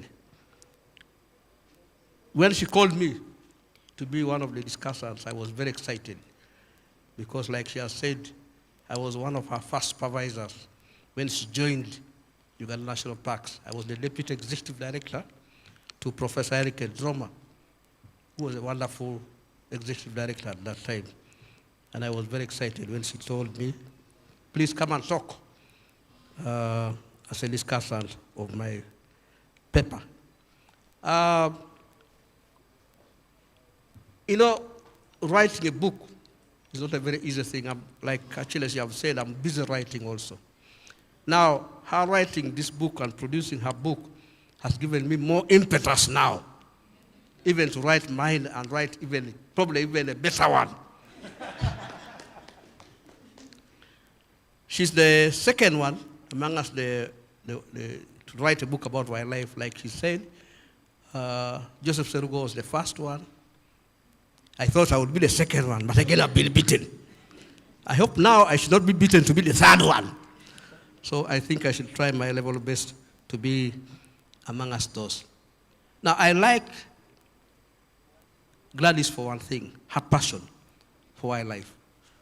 You cannot get into these dangers of going to mix with gorillas, chimpanzees, transporting elephants that are so many kilograms heavier than her, unless you are passionate about what you are doing. I saw that in 1990, was it 5, when she joined? When she joined, I was her first supervisor. And I looked at this young girl. She was barely 25 years from school. And I was like, now this one. Like her mother, I started being very protective about her. Because Eric Droma, professor, my ED, told me also the same way her mother told me, whoever, Otekat, that little girl is under your charge. Take care of her. So I had to take care of her wherever she was going. One time she decided to go to Mission Falls during the Coney War. She came to my office. There are giraffes with the scabies. Can I go during Coney War? And that's the time they had killed the students from a certain college. Yeah. And they had killed even the director of that college. I was very, very scared to let her go. But she insisted, and I told her that God be with you. Even before she reached Mashon, we have a radio communication. I had to call the chief warden there. Was it Bosco, whoever? John Bosco, that please, there's a little girl coming there. She's coming by road. The moment she lands, pop, make sure that the rangers take care of her wherever she's going in the field. So she was very, very passionate about wildlife. So my discussion is just going to be on her paper, on her thing. Now, writing a book. Now this book, Walking with Gorillas. You know, up to now, I'm thinking of what should be the topic of my book. I'm writing it sometimes. Should I put there? Now that she has put there walking with the gorillas, can I put there walking with hyenas? Walking?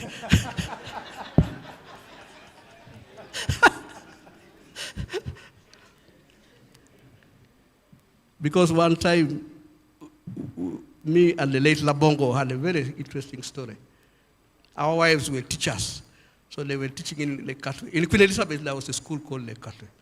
So from Monday to Friday, we were free men. So we would go to Moya Safari Lodge to eat our lunch, eat our supper, take a glass of wine in the evening. So as we were going back at around 11 in the night, we were walking, following each other. For me, being short, if some of you who know Labongo, was a tall man. So being short, I was always in front of him. So at 11, and for him, you know, he used to take his thing. So at least for him, he was like, now, John, he used to call me John. Now, John, I think walk slowly. This thing has gotten hold of me. So as we were walking, we saw something running towards us in the night. And I told him, I found in Swahili, Afande, Simba. The beard disappeared from his head, he turned and ran away. Now I ran following him. Now as I ran following him, he forgot that it was me who was running after him. He thought it was a lion. He fell down, I fell on him. He started kicking me and shouting in his language. Atoa, atoa. In one language, you mean I'm dead. And I said, Afande, it's me. And that's why I was thinking of maybe should I also put there walking with hyenas, walking with lions. But I'll consult her so that we get a proper heading. But her book has generated a lot of interest on our minister. In the UK, in the US, I myself was getting some calls from friends who were in the UK about the book, which was very interesting. And some of them were saying, oh, it's very interesting that there are gorillas, mountain gorillas in Uganda. So her travel has marketed Uganda very, very heavily. And I was excited when I heard about that from my colleagues from the UK, and it was really good. Good marketing. So Gladys, thank you for marketing Uganda. And I would like all of us to give her that support. There was a time I was hearing somebody arguing, she's not the first one to. I said she is the first vet in Uganda National Parks, as it were. I challenged the person that, now, who was the first? And the person could not tell me who the first was. I said, I'm telling you, it is Dr. Gladys Kalema who was the first vet to join Uganda National Parks. So that argument should not be there. We should be thanking her for all that she has done. The inspiration to write a book is a very good thing for Dr. Gladys, because all of us, we need to write our history and how we have traveled through this earth. Because at the end of the day, we need to leave footprints on what we have done so that our children, the future generations, should take over from us. Now, this book, that Dr. Gladys has written, is going to survive beyond her. Isn't that a very good legacy for her? It's going to survive beyond her. She will leave this earth, but that book will continue. It might even become a book to be used in schools. So that is Dr. Gladys with her writing a book. And I would like to implore many of us, including Achilles. Achilles, you have already written one. Dr. Arthur Mugisha, my boss, are you thinking about writing one? Dr. Arthur Mugisha is my boss. I'm the vice chairperson of the Association of Honorary Wildlife Officers for life. And that's what I'm going to be awarded for life. So, which is a very, very good thing. So, Dr. Gladys, thank you for writing that. Like I said, I don't want to take much time because she has said it all. I would like to really thank the team that has helped Dr. Gladys to rise to that level. And I would like to start by thanking her family, her husband, the good boy. I call him the good boy.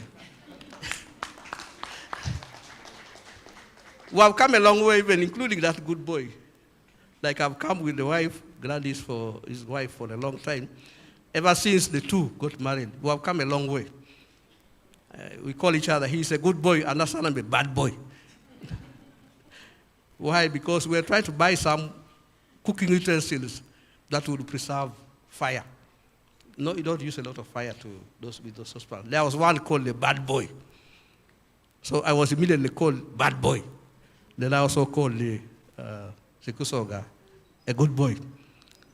Fortunately, even Gladys is called a good girl. Unfortunately, my wife again is also called a bad girl. So, so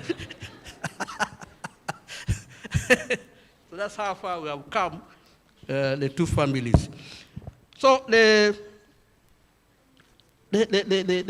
mother, Gladys herself has talked about the mother.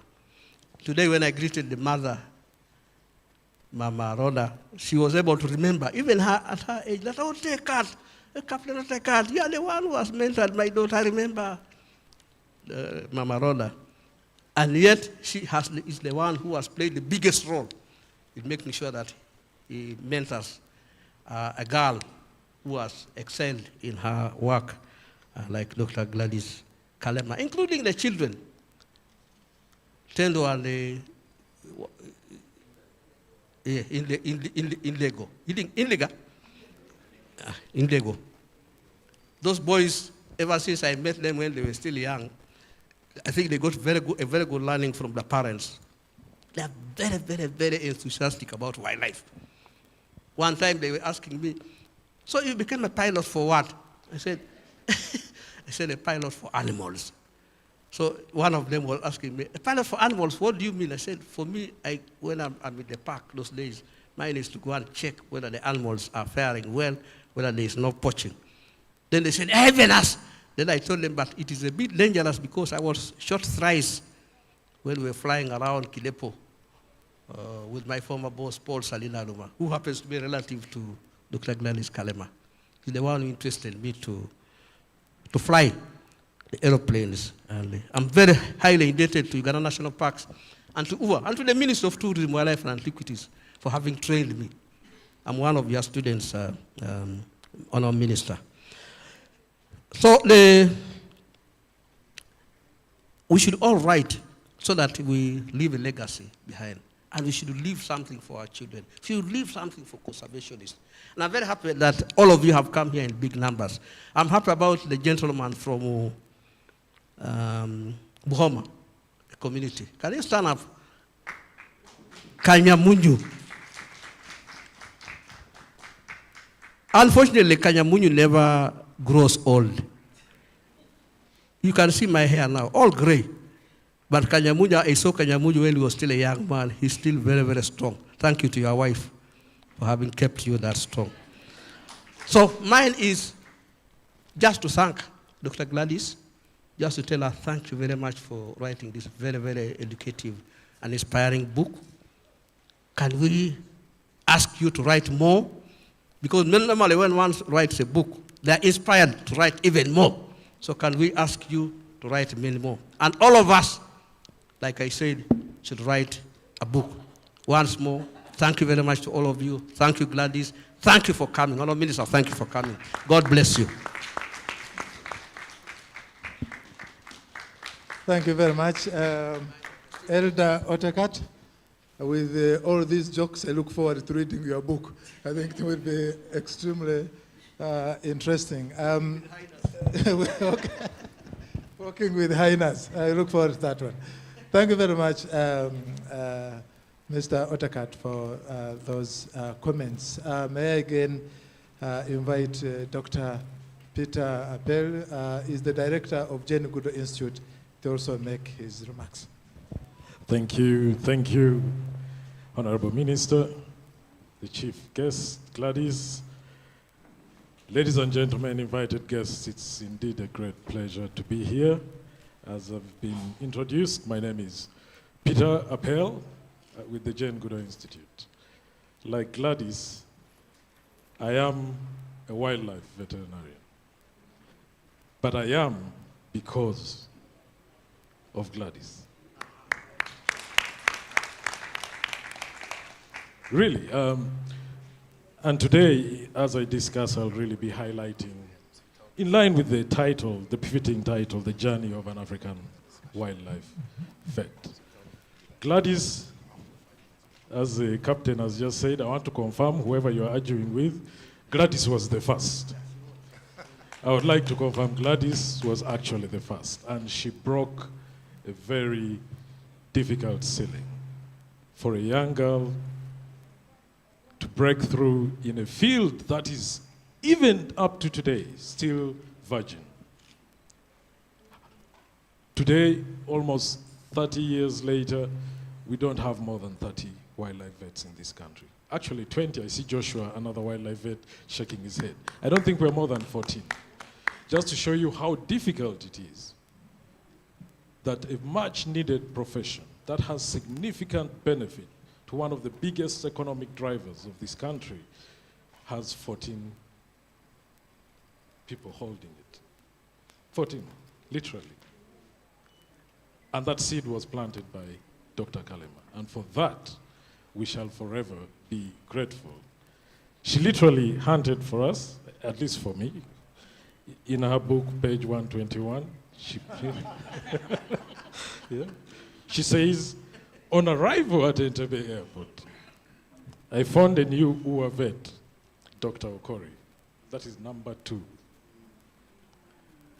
Waiting for me with a special ammunition import permit for a dart gun that helped me to go through customs. Yeah. These are things she's not telling in the book.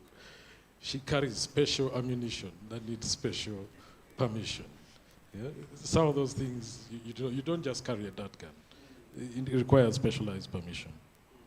I immediately made plans with the first 2 new vet interns at the Ngamba Island Chimpanzee Sanctuary.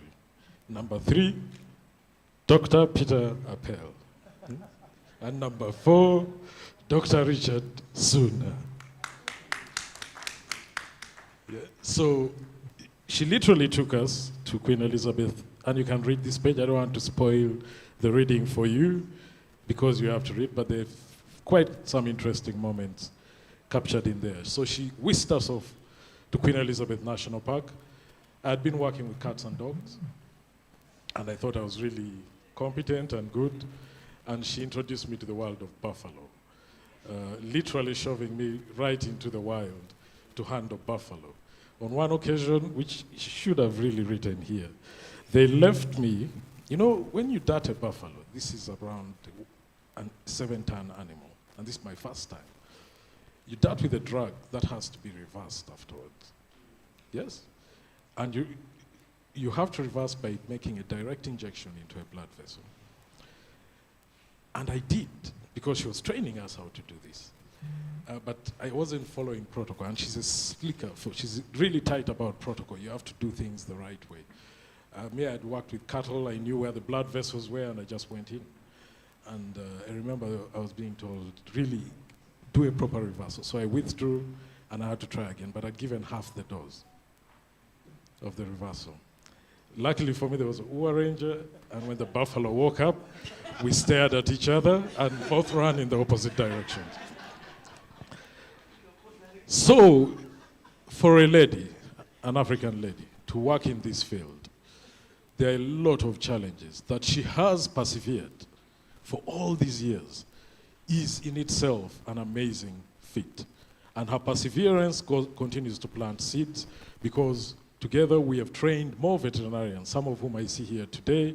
That crop of 14, Gladys trained us, we trained them, they're training other vets, and we're training veterinarians, wildlife veterinarians have been trained in Uganda from Congo, Rwanda, Nigeria, Kenya, South Africa, because of this young lady. So it's quite significant. It's quite significant for us. But in the same book on page 109, she does mention what I really want to draw your attention to, and that is One Health. She does say, by the time we had completed this community workshop, over 1,000 people, I was convinced that you couldn't keep the healthy without improving the health and well-being of people with whom they shared a fragile ecosystem. That is the birth of CTPH, and also a birth of a concept which is still growing and gaining traction today. You've heard it a lot, and every time she mentioned it, I wondered how many of you really knew what she was speaking about, called One Health. And I must congratulate the CTPH team, Gladys, the founder, Lawrence, and your entire team. You see, for us as a nation, Uganda just drafted its first One Health policy in 2018. When was CTPH founded? 2003. So they've been pushing One Health agenda. How many years are those? Somebody do me a good math. 16, 15 years before the government of Uganda recognized that this is quite critical. But we congratulate the government of Uganda for finally recognizing this and adopting it and hopefully implementing it.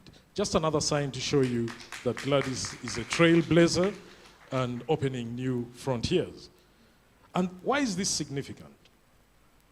I really like that she's captured it and given it a full chapter in this book for One Health. One Health is a multi-sectoral, multidisciplinary approach to control of disease in the nexus of the environment, humans, and other animals.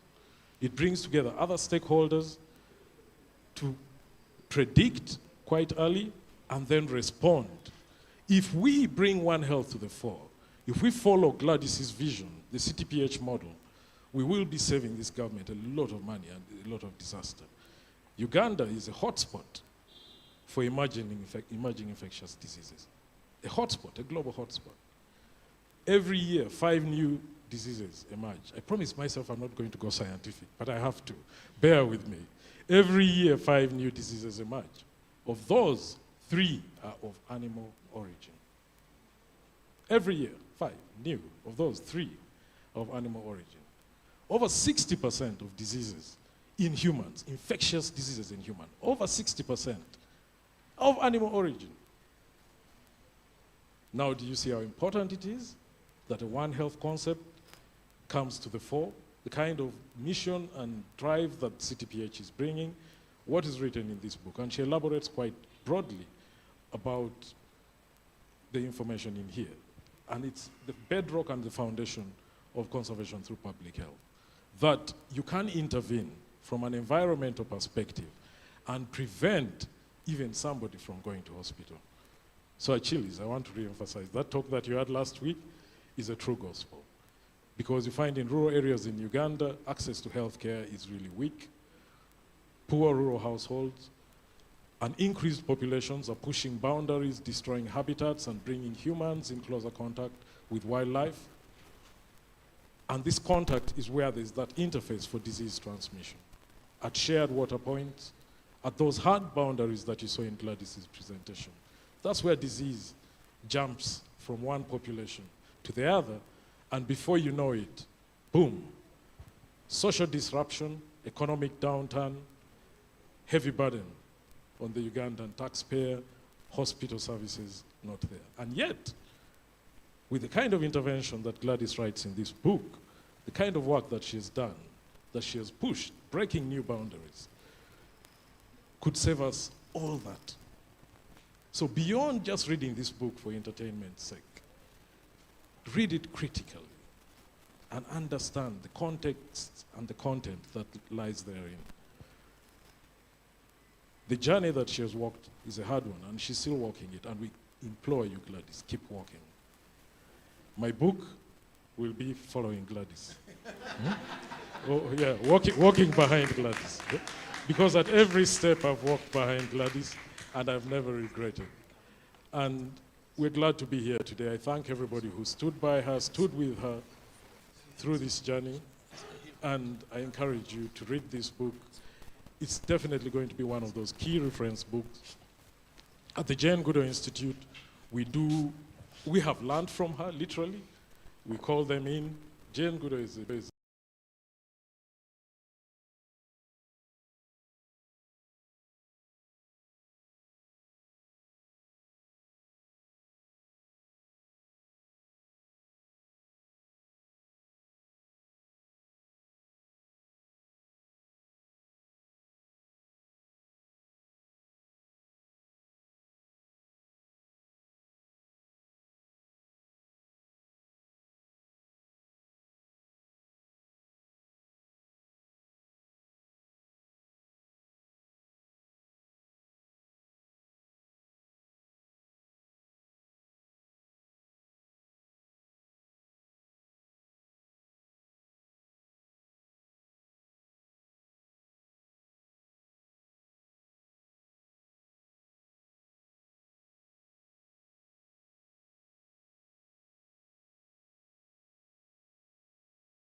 those diseases, and that is a huge thanks to the work that I learned.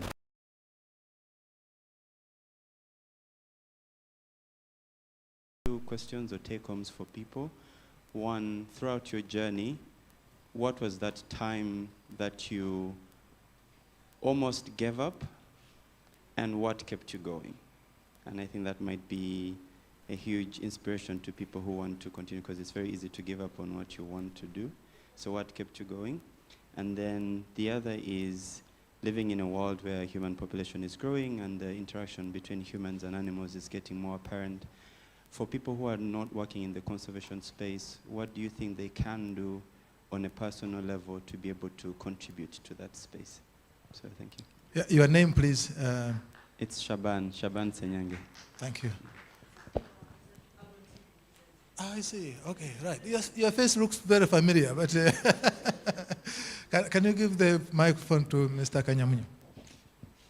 Thank you, my mentor, Acheris. Thank you, Gladys and Lawrence, for raising Uganda's flag. Thank you so much. We really appreciate your work for the conservation of these gorillas. Honorable Minister, thank you for coming on this occasion. That shows government is behind you, Gladys. That's what it means when you see the minister here, you are behind the government. Thank you, Honorable Minister, to have come. For me, on behalf of the Bwindi community, I think I know Gladys' effort than all of you here, because I was a poacher, I'm now a conservationist. So I know Gladys, when he was a younger doctor, when they were saying a doctor of gorillas, a young lady, and a lady being a lady, so it was really, she was also an attraction to us as being the community. There is a lot we can talk about Gladys, but it may not be today. But Honorable Minister, one thing Gladys never talked about, and which brought a revolution in conservation, is about the ICT, technology. Through Lawrence, I may think Lawrence and Gladys, they brought the first telecenter around Bwindi, and that opened the eyes of Bwindi community through global world. So thank you, Gladys. And I think today, people are not minding about technology around conservation. I call upon government that this is where to go. Because Bwindi community, what the Bachiga are doing, they are actually manufacturing people every day. And Bwindi is surrounded by a high density community, and that is the danger. And this is actually more idle community. It's worse now. It's worse now. You may be saying we are doing good, but for me, as a Bwindi community member, I see a danger. I've come to your office, actually, telling you about it, and you just keep a deaf ear, but this is not the way to go. I want to recognize Dr. Arthur Mujisha. I don't know whether he's still around. Dr. Arthur Mujisha has done greatly. When I called him to do some projects, when he was an ED, NCDF, the Batwa Forest Experience, he has done great. Actually, I termed him to be a general of conservation. I want to thank Acheris. Acheris trained me. The first guides, they trained Herbert and Alfred, NatureUganda through Birdlife International, and I was the first bird guides where I started my conservation journey. So today, I'm happy to be here, doctor, and I'm also a tough conservationist. I've done a lot. Actually, my book, I have a documentary where Dr. Gladys appears, called Kanyamunyu, the Conservation Warrior. It is soon to be unveiled. I have a book also coming, the same, Kanyamunyu, the Conservation Warrior. There is a lot we have done to make sure that we contribute. So, doctor, today I had to make sure that I'm around, because lastly, we were supposed to receive you at the airport, but we didn't know when we came, because Ugandans are good at receiving people like Gaetano, and they don't receive a person like Gladys, who has finished like 2 months talking about Uganda. Yeah. It's a shame. It's a shame. I would call upon all conservationists that next time when it happens, let's form a family, know each other, because conservation is the way to go. If we don't conserve our resources, we are finished. Thank you so much. God bless your family. God bless you, Doctor, for what you are doing. Thank you so much. Thank you very much, Mr. Kanyamunyu. There's also a book coming. I think by the time we finish, we may have quite many of them. Yes, Tom. Yeah, thanks, Achilles, Honorable Minister. Gladys, thank you for being such an inspirational conservationist. I mean, my life with Gladys started when I was also a young conservationist working with the Wind Trust, and that's when she was starting up the conservation through public health. I mean, CTPH, yes. And I could see a young lady running around, very committed. Even I remember when she gave birth, she could come with her baby. It was such an inspiring moment. And now listening to the journey from darting elephants and giraffes to starting conservation enterprises and then coming to coffee and building the whole journey that it has been, I think you are a true pace setter and a very good example of a leader of transformation. And I hope many of our conservationists and young people can emulate your example. And I hope we shall see more young ladies coming to your footsteps and leading the way you have led. Thank you. When you sent me a message that you have this talk, I had to cancel everything I had this afternoon and said, I must be part of it. I must come and listen to you. And I am inspired to see the journey you have moved. Thank you. Thank you very much. Tom is the team leader, if I'm not mistaken, for biodiversity and climate change related stuff at Uganda, at UNDP, right? So thank you very much for coming. And our tough lady also, okay? Yeah. I'm not very tough. Oh, okay. My name I'm called Rashida Nakabuga. I work for the Rainforest Alliance. I must confess that I've been secretly following Madame Zikusoka in the auto WhatsApp group. I sent her a message and she quickly replied, oh, but I've been dragged here by my boss from the UK. He came for your launch. I'm greatly inspired by the work that you do. That's why I'm making this comment. I'm going to buy a book, but I don't read books. But I'm going to force myself to read. I actually even thought that I should get the Nabagerika book to add it to yours. So the only thing I've seen also recognition of Nucafe. I initially worked with Nucafe, but something that I'm here today is to work with you guys. I have already talked to your staff. Rainforest is a certification, but we are it is very unfortunate that it's very difficult to get a certified added value coffee wherever you're interacting in the US, in the UK. So I have already talked to your colleague and said we should join hands and work together and not look at certification as an international program, but also bring it down here and be able to have the Rainforest Alliance or any certification on the gorilla coffees. That is how we are going to also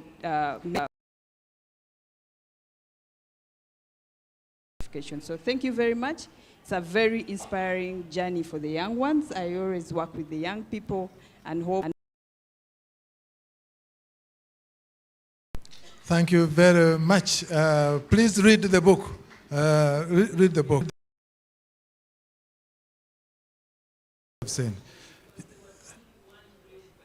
There was only one real question. She has a question to make. You, please. Thank you very much. I'm Reverend Canon Diana Nkesiga, and I work with people, but I'm a what do they call them? Conservation. That one. I own a 2-acre forest within Kampala, Buddo. And I have the monkey, what do they call it? The red tail and the silver tail? The Kanakabugo, that one, in my forest. And indeed, everybody around me has cut the forest. I'm the only one who has left forest, and I have an agro business within it. But during COVID, I had some visitors, and UWA knows about them. So you have done great work for human beings, gorillas, and other animals to benefit from one another. Nainyabo, the vervet monkey. It decided in COVID, I was its home, and UWA tried to help me. Can we find space and meaning? I mean, I don't know why the vervet monkey is there, apart from destruction. They're free to eat my fruit, but I don't understand their psychology. So all of you wildlife people, to stop me from sinning as a priest. I don't know how to get rid of it. I don't know how to live with it. The other Nakabugo lives in the forest. I live on my side. Yeah, that pest. Thank you. Okay. Thank you. Maybe God made it for a purpose. Thank you. Let me try and understand. But can you help? Thank you very much. I think it's she made it in a funny way. She makes it interesting, but she's really making a very big question. Because Uganda used to be largely a forest. It has been now degraded in most places, and now we have scattered forest patches in different parts of the country. You are talking about the vervet monkeys here, but if you go to Hoima, you'll find a lot of chimpanzees trapped in very small forest patches. And what you're talking about is a very big conservation issue. How do we actually save these animals that are trapped in many different forest patches? But how can we work on corridors so that, I mean, you talked about the elephants. How can we allow the animals to continue moving? Because they are supposed to be moving. They have ranges, they're supposed to be moving. How can we allow them to continue moving? And I think it is Mr. Kanyamunyu who said we have got a lot of government support on this one, but we need, it's a big question. I think Dr. Peter Appel, I think that's a big question we're dealing with. It's a big question, but I will leave it to the vet. I'm not a vet. I will leave it to the vet. When you were doing comments, we were joined by another very important person. I know her from the official position, former Minister of Finance, I think, Honorable Mary Chwanuka. He joined us when we were just, you are most welcome. I think Gladys maybe will introduce her more than that, but yeah, thank you very much for being here. Now we have got a surprise. I saw another hand, but let's wait, and then we see. Some people think that conservationists don't know how to dance, okay? But we know how to dance. We know how to sing. I can sing like birds here, and you'll see what, you know. So I think we're going to get a surprise. I will leave it to the team. Where are you? Give them a big hand of welcome, and then we can only see what happens. So.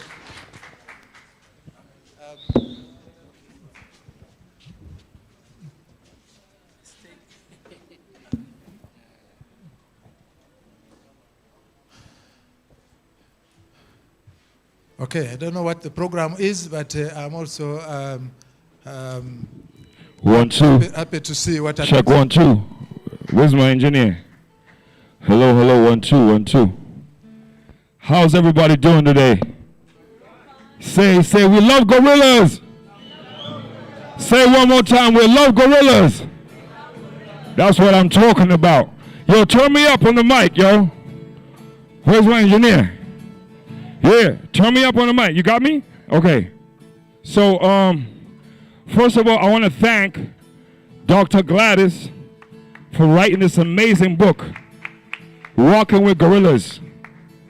And she got in touch with me and said, make a song about it. I was like, make a song about gorillas? I was like, okay, I can make a song about gorillas. So I did this song called Team Gorilla.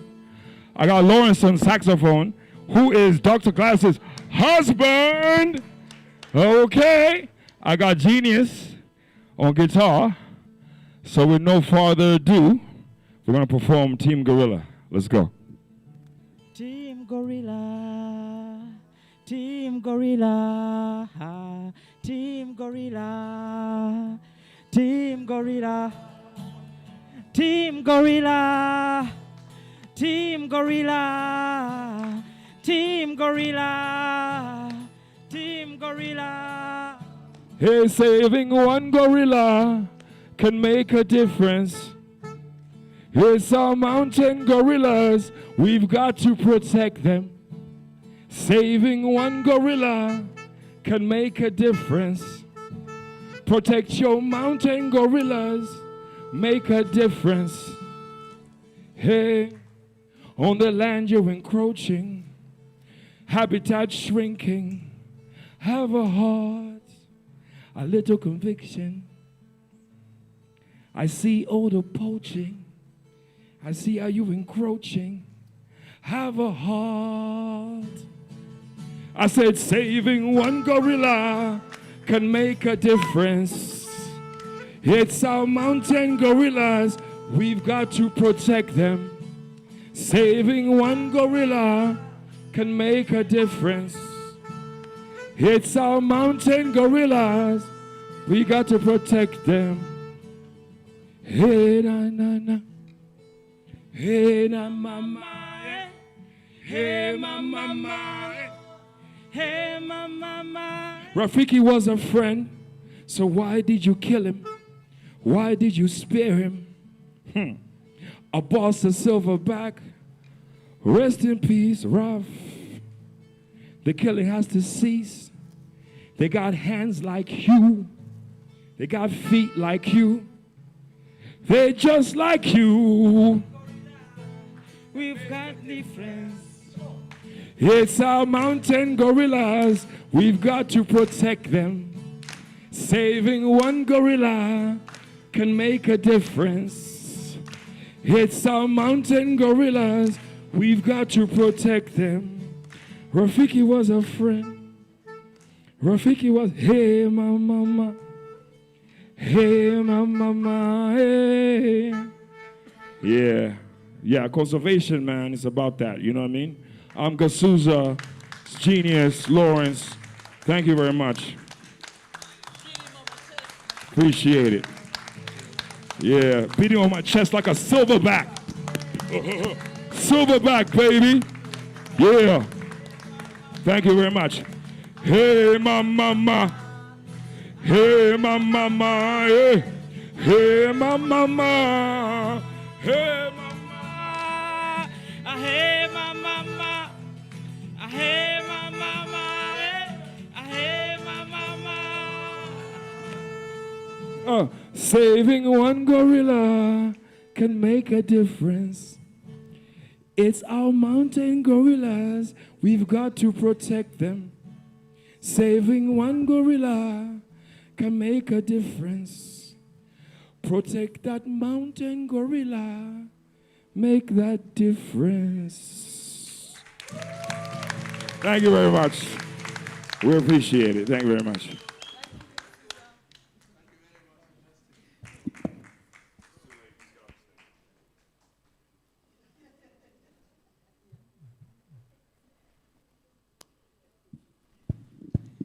Yeah, save the gorillas. Thank you very much, Team Gorilla, for that wonderful song. I hope you have a CD flash or somewhere we can get it and put it on our ring phones. There is a ringtone already. Okay, fantastic. So yeah, I would be happy to have that one. Now, the reason we came here is to launch the book. And I think this is what we should do. There are two people who we expect to come, but we shall give them an opportunity to give their remarks when they arrive. But I think we should proceed with the program. And I don't know how the launch is supposed to be done, whether it will be signed. I think, Honorable Minister, you will do, I don't know, something, and launch the book. So I think we need back. Can I have that?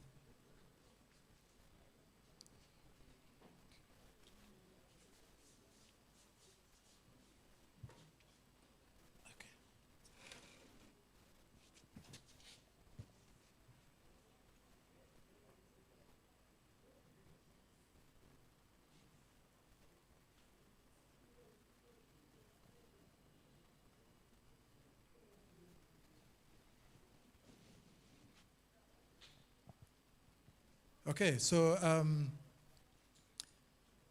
I don't know how many copies we have, Gladys.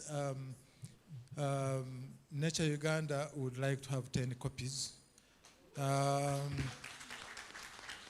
put in the library for membership. So I don't want to take many so that other people who have come don't have, don't have copies, but if you can spare those, I will be extremely happy. Ladies and gentlemen, allow me to invite our Honorable Minister to come and give his remarks and also officially launch the book. And after that, those who have got copies, I see Gladys is already very busy signing. I don't know if they should be able to sign all of them. But then after that, she'll have an opportunity, official opportunity to sign books for those who have bought them. So, Honorable Minister, it's my pleasure to invite you to come and address our conservationists and well-wishers and the general public and officially launch the book, Walking with the Gorillas. Thank you very much.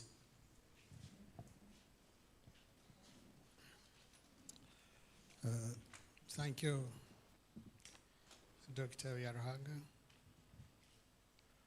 The author of this book, Dr. Gladys Kalema-Zikusoka and family, the Honorable Rhoda Kalema, the Mami, Honorable Mrs. Kiwanuka, our former Minister of Finance, distinguished conservationists, friends, the staff of the Ministry of Tourism, Wildlife, ladies and gentlemen,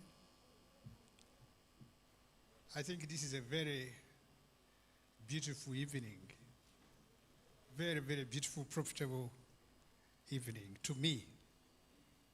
And I thank you for inviting me to this excellent function. Thank you for inviting me to give remarks to celebrate the launch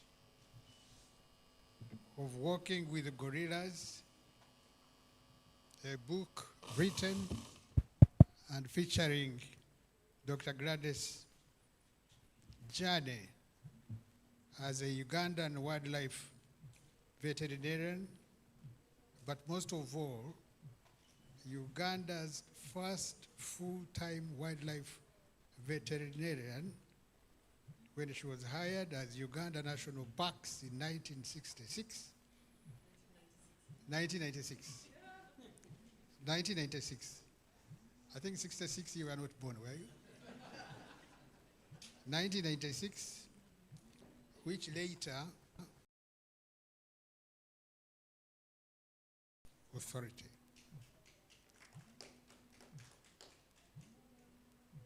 The book and many other books, I hope Captain Otekat will be publishing his very soon, Working with Giraffes or something like that.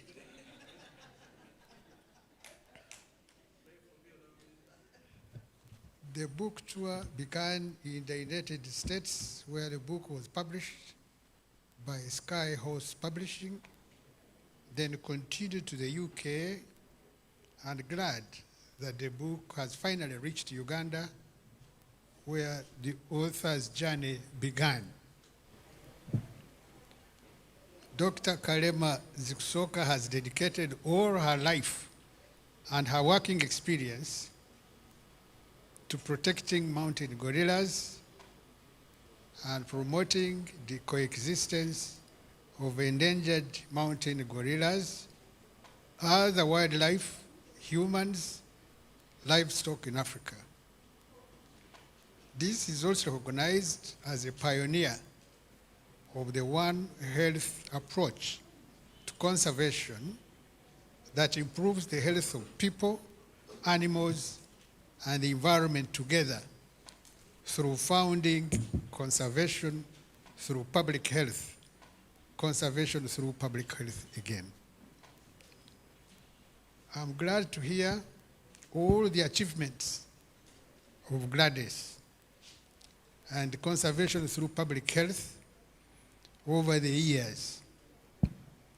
And today, to celebrate her book, her memoir, based on her conservation and leadership journey that has been shaped by her passion to conserve endangered mountain gorillas and other wildlife.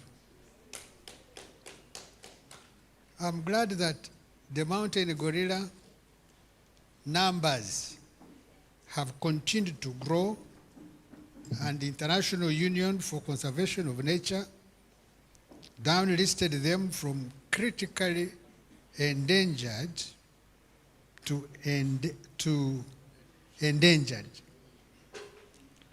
with an increase from 650 in 1988 to the current minimum total of 1,063 mountain gorillas. We still have a duty to protect those gorillas and their fragile habitats. I hope that this lecture, and I was lucky that I came on time, because I was actually having a quarrel in my office, because I wanted to be here exactly 14 hours. And the secretary was saying, oh, we are not ready, we can't let you. I said, well, do you know what is a public lecture? He said, the public lecture is a public lecture. If it is 12, if it is 2 o'clock, it is 2 o'clock. And the lecturer delivering the lecture, isn't it, does not have to wait for one person who has not yet arrived. Because if the public gathers, then you deliver your lecture. But I was lucky, I arrived here, and she started as I arrived. I hope that this lecture will inspire and nurture young people, both women and men. I think she prefers more women. That's what I detected from her, but both women and men to be responsible in protecting and conserving biodiversity, especially mountain gorillas and other great apes, which are at a great risk from habitat loss and zoonotic diseases from closely related humans. Last year, conservation through public health, together with International Gorilla Conservation Program, IGCP, and the African CSO Biodiversity Alliance, ACBA, launched a policy brief on responsible tourism to great apes across Africa for governments, donors, and tour operators at the IUCN, Africa Protected Areas Congress. I encourage everyone to take this policy brief seriously and follow the responsible Great Ape Tourism Guidelines formulated by Uganda Wildlife Authority and parties.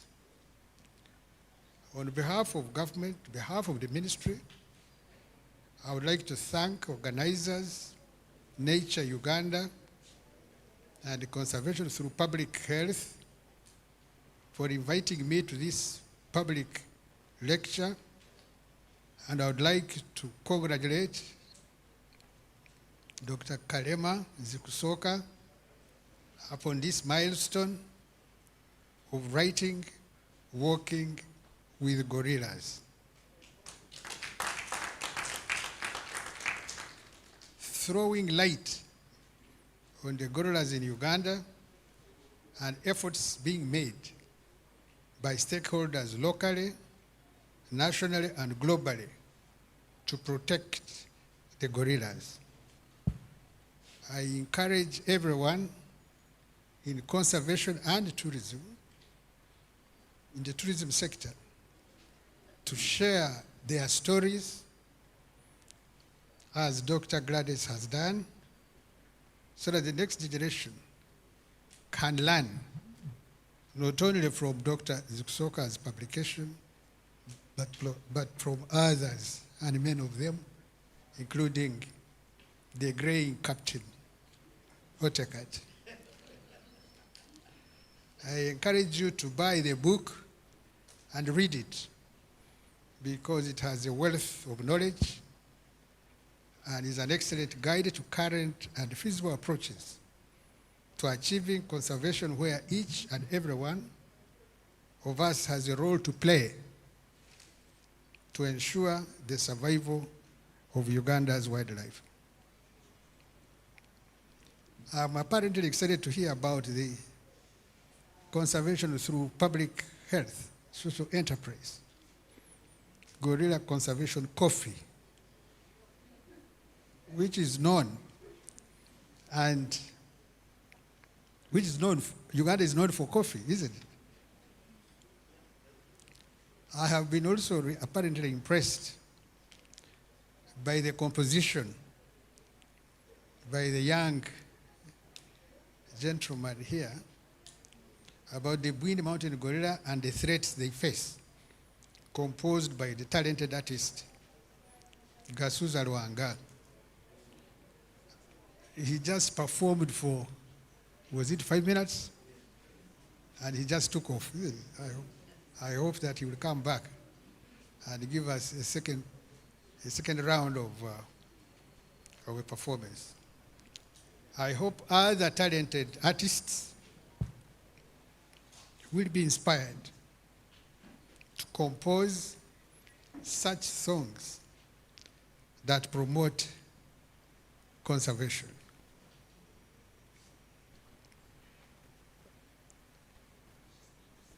I want to encourage each and everyone here today to please go home with one copy. Just, if you take two, some of us may not find one to buy immediately, but go with one so that the book can go around, isn't it? And then we have an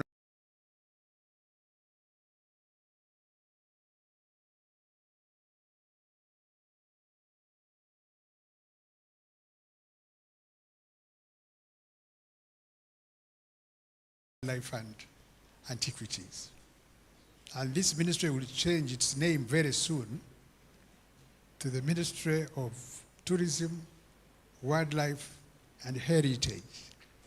So that, and heritage. So that it is clear, isn't it? We are talking about heritage, we are talking about conservation, etc. So I thank you for coming.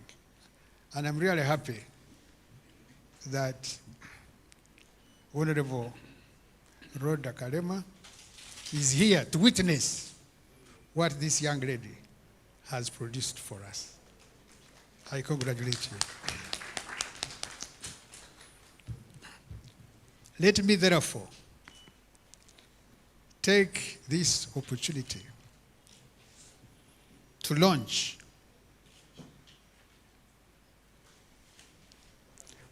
how are we launching? To launch let me take this opportunity. Doctor, I congratulate you. Thank you so much. Thank you. Thank you. So let me take this opportunity to launch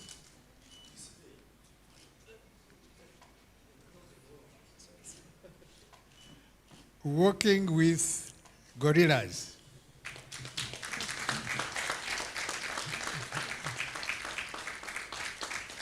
The author is a Ugandan lady, Dr. Gladys Kalema-Zikusoka.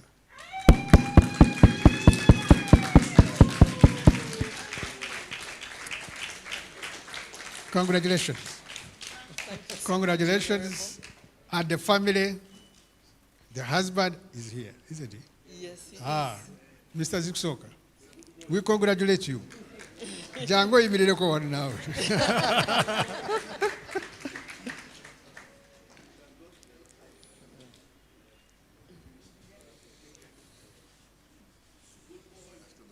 Congratulations.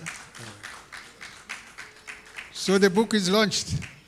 Okay. Thank you very much. Congratulations. Thank you so much. Thank you. Thank you. Thank you very much, Honorable Minister, for that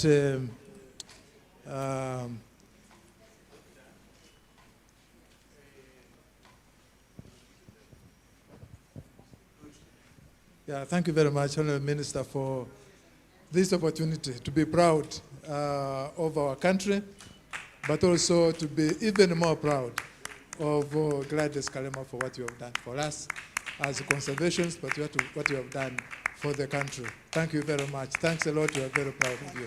Thanks very much. Thank you so much. And I think I need to even introduce this gentleman here a little bit more. You know, there is this adage which they say, behind every successful man, there is a woman. In this case, it's the other way around. Behind every successful woman, there is a great man. And this is Lawrence Zikusoka. Thank you very much for supporting Kalema, because you are not only man and wife, but you are actually partners. You have developed a lot of enterprises together, and we're really very proud of you. I would have liked to be here with my wife also launching something, but now you have given us a challenge. When I'm launching my book, I'll also come and be proud. So thank you very much.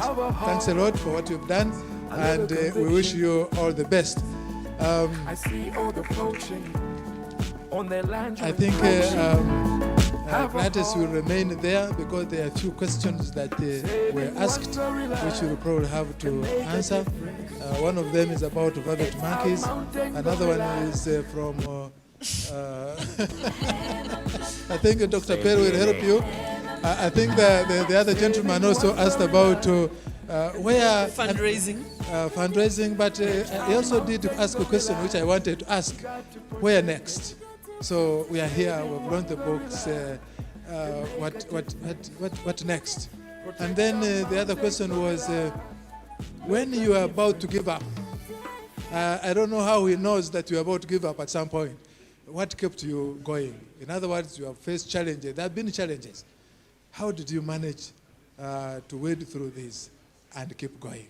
So I'm not bringing you back to give another speech, but I think people want to even listen to you more after launching your book. Gladys. Thank you so much, everybody. It's a wonderful day in my life. Launching the book in Uganda, celebrating the book here where everything began. Thank you all so much. I won't keep you waiting. I know people want their books signed and they want to go. One thing I also want to emphasize, our patron, the Nabagereka, you read about her, how she went through Bwindi Forest, in fact, bringing a book. She was the first queen in the world to trek the mountain gorillas. She's not able to be here today, she's abroad, but she sends her greetings, and we hope to have more Ugandans going to the gorillas, when you have such role models going to the gorillas. Shaban asked a question about the biggest challenges, I think the biggest challenges have been fundraising. From the very beginning, when you're starting something new, it's very difficult to get funding. So, in fact, as soon as I was hired at Uganda National Parks, which became Uganda Wildlife Authority, we had to look for money. Dr. Droma was so good, he just said to me, look, if you need a letter of support, draft it and I'll sign it. He was a very good fundraiser. He kept Uganda Wildlife going at a time when there was very little tourists in the national park. And I would like us to honor his memory today, a moment of silence for Professor Dr. Eric Droma.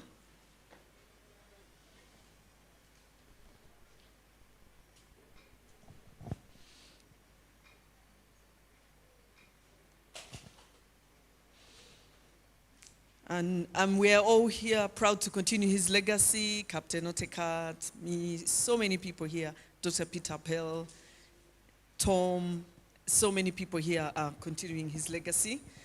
Fundraising has been the biggest challenge. It really has. But tourism has brought hope. It's really the money from tourism is supporting the whole of the operations of Wildlife Authority. Fundraising has been the biggest challenge. And even when we started conservation through public health, people are like, you're crazy. Why are you integrating human health with animal health? Good to see my nephew here, Paul. Why are you integrating conservation and public health? And, you know, people are always asking those questions. And you go to the conservation donors, they say, we don't support human health. You go to the human health donors, we don't support animals. So it's been hard. We realize we have to get into advocacy. This book is part of that advocacy, getting people to know you have to do things in a holistic way for holistic outcomes. I have to thank the media.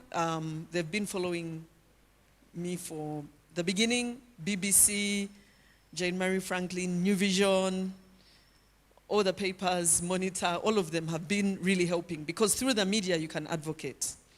I'm glad there are some bloggers here, like Baluku, he's over here. And I'm glad for all the media who are here today, the TV stations, radio, newspaper. We really need to engage the media to advocate for conservation. And we're glad Dr. Achilles, Captain Otekat, Honorable Butime, they've been working on this for so long. Let everyone in Uganda become a conservationist. Why not? Is that a very big, ambitious thing? Everybody should become a conservationist here. Yes. So I think I'm not going to go into too many details. I think I've answered most things. But what keeps me going? My faith in God. I'm a strong Christian.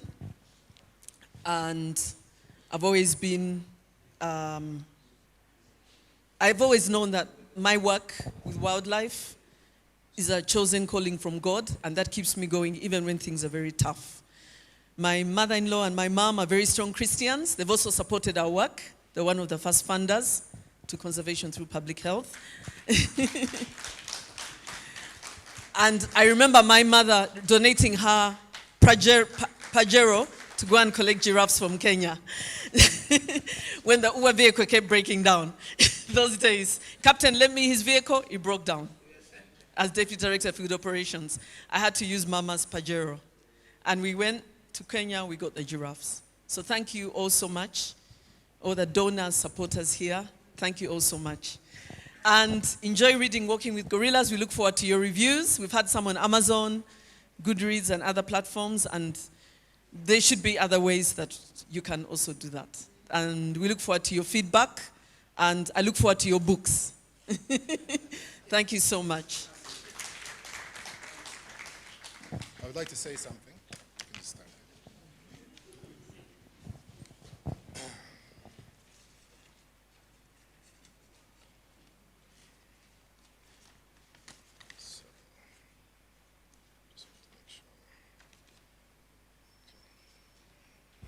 This is from the foreword, part of the foreword from Dr. Jane Goodall.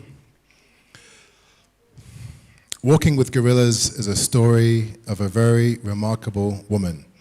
I first met Gladys when she came to one of my lectures in London in 1993, and we had the opportunity to talk very briefly afterward. It was immediately apparent that there was something special about this vibrant Ugandan woman, a sense of purpose and love for her work, was strikingly apparent. Her story is amazing, and I recommend this book to everyone interested in conservation, alleviating poverty, and the role of women in society. But perhaps most important, it is a truly inspiring story of how one determined and dedicated woman overcame many setbacks, faced many dangers to follow and realize her dream. She has made a huge difference to conservation in Uganda, and she is an inspiring example to young and not so young people everywhere. Dr. Jane Goodall, PhD, DBE, and UN Messenger of Peace. Well done, Dr. Gladys.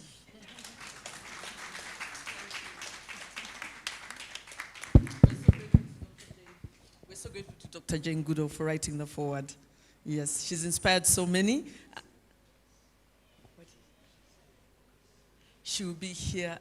Dr. Peter Pell will tell us. No, it's indeed an honor, and Dr. Goodall, as you know, is world famous for having started our journey and opening up the world to great apes. Way back, she's now 89 years old, and she's the founder of the organization that I work for, so we represent her in Uganda. And just listening to that, thank you, Lawrence, listening to that, what she wrote about Gladys is a very major testimony. This is a global icon herself, recognizing another icon. And it gives me shivers, actually. You should come and meet Goodall herself. She'll be here on the 20th of August on a country tour, and you're all invited. And definitely they'll be interacting, I'm sure, Dr. Gladys. It would be great to have two icons in the same room and hearing what they have to say. So it's really an honor. And in the same breath, I think I'll answer the final question on vervet monkeys. If you allow MC. It's a tough one. It's a very tough, age-old question. Do the people go, or do the wildlife go? We both need each other. We both need each other, and there's no shortcut to that. I interact with a community of people who, at the club I am at, they're trying to eradicate ants. Yeah, like ants. So many anthills, break the anthills, kill the anthills. And when we did, then suddenly we started getting litter piling at very high levels. And it became very expensive to start clearing the litter. A demonstration that even the smallest of beings in our ecosystem has a very major role to play. The presence of those ants, even though not appealing to look at, was saving us millions of shillings every month. So there's a role to play for every being. And for you, we clap. Please, let's rise together and clap for that. That you're playing a role on behalf of society by keeping that forest standing, by keeping that biodiversity there. The vervet monkeys plant that forest, they tend to that forest, and they have a role in controlling certain things that would otherwise plague us. You eliminate them, then something else appears, takes over that niche. So, unfortunately, the pain is that oftentimes we are at the losing end, or perceivedly so, that we're at the losing end. Just because the biological value, the socioeconomic value, what they are actually contributing to you is not clearly apparent. But take them out, and then you begin to see where the problems are. However, the conservation world is not blind to the pains that people who are looking after wildlife do. You've seen from CTPH, Dr. Kalema has just presented what CTPH does. There are incentives, there are ways you can cash in on some of these values. The government of Uganda has policies that govern vervet monkeys, that govern other primates. They are categorized in the Wildlife Act, and there are definitions of what can be done to manage them. I applaud you for reaching out to the government. I'm not a government representative. They have the place and the right and the jurisdiction to take steps. But there are various steps, ranging from keeping them and improving conservation and incentivizing those who are conserving, to ways of population control that does not ensure that the footprint is heavy on you, including birth control. This is breakthrough in monkeys. But we do not, and I would like to emphasize, from a conservation perspective, we do not recommend and encourage elimination. We stand firm and we shall stand with you to ensure those vervet monkeys and that habitat, which we applaud you once again, must survive. Thank you. Thank you very much, Peter. And that encouragement, thank you very much, Gladys. One time, I didn't think that I should say it, but I will just use it to illustrate what my sister is going through. Somebody came to my office one time and said, you know, actually, the marabou stocks, you know marabou stocks? I think everybody knows marabou stocks. They are nesting at State House, at the president's home. They're nesting there. So you need to come and help us, and we see how to manage marabou stocks. I didn't know what to do because they were nesting. The nesting season, there's nothing you can do about it. So the only thing that you can do is to allow the marabou stocks to nest. They raise the young. After raising the young, then you can do either remove the tree or something like that. And the only thing that I said, I think, you know what? You go and tell the president, I don't know the message whether it reached. I said, you go and tell the president that he's gifted by nature. Because marabou stocks cannot nest in my compound. There's nothing to eat there. Now they can nest at State House. Now you are gifted by nature. Because you have got something they can... You are gifted by nature. You can have monkeys in your compound. And like Dr. Perry has mentioned, we need somehow to know how to live with wildlife. I think that's very important. Thank you very much, ladies and gentlemen. There is some refreshment out here. But I wanted to invite Gladys. I think by the time you're going to get a saw on your hand. But I have been reminded by the photo team that we need some photographs. You'll have one photo with the mama, with the mamas actually, with the books. Then you'll have a photo with the CTPH team. Okay. I think you had already a photo with the minister. Maybe you're not going to bother him again, unless if you have to. And then that's what they requested me for, isn't it? Okay, fine. And then we shall recall that a day. So thank you very much, ladies and gentlemen. Thank you very much for coming. Thank you very much to come and support Gladys, but more importantly, supporting gorilla conservation. Honorable Minister, we are always proud of you. When you come to us and support us, we are always very, very proud. I have to be honest, when Honorable Time was appointed minister, they said some army man is going to be a minister of tourism and wildlife. And I said, what the hell are we doing? I mean, what are we doing here? But I must say, I think we're also gifted that we're able to have you and support the sector. Thank you very much, Honorable Time, for what you have done for the ministry. So thank you very much, all of you. Thank you very much, Mama, for supporting Gladys. And although you try to discourage her, but you can see the fruits, finally. And then, thank you very much. That's the mom, Lois' mother, yes. Thank you very much for supporting such a good couple. We are very proud of everybody. So thanks a lot, members. There are refreshments outside. And then you can buy the book and Gladys is ready to sign all of them. So thank you very much. Have a very nice evening. Thank you very much.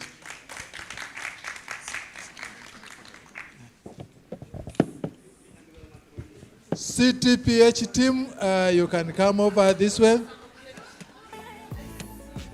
CTPH, where you are?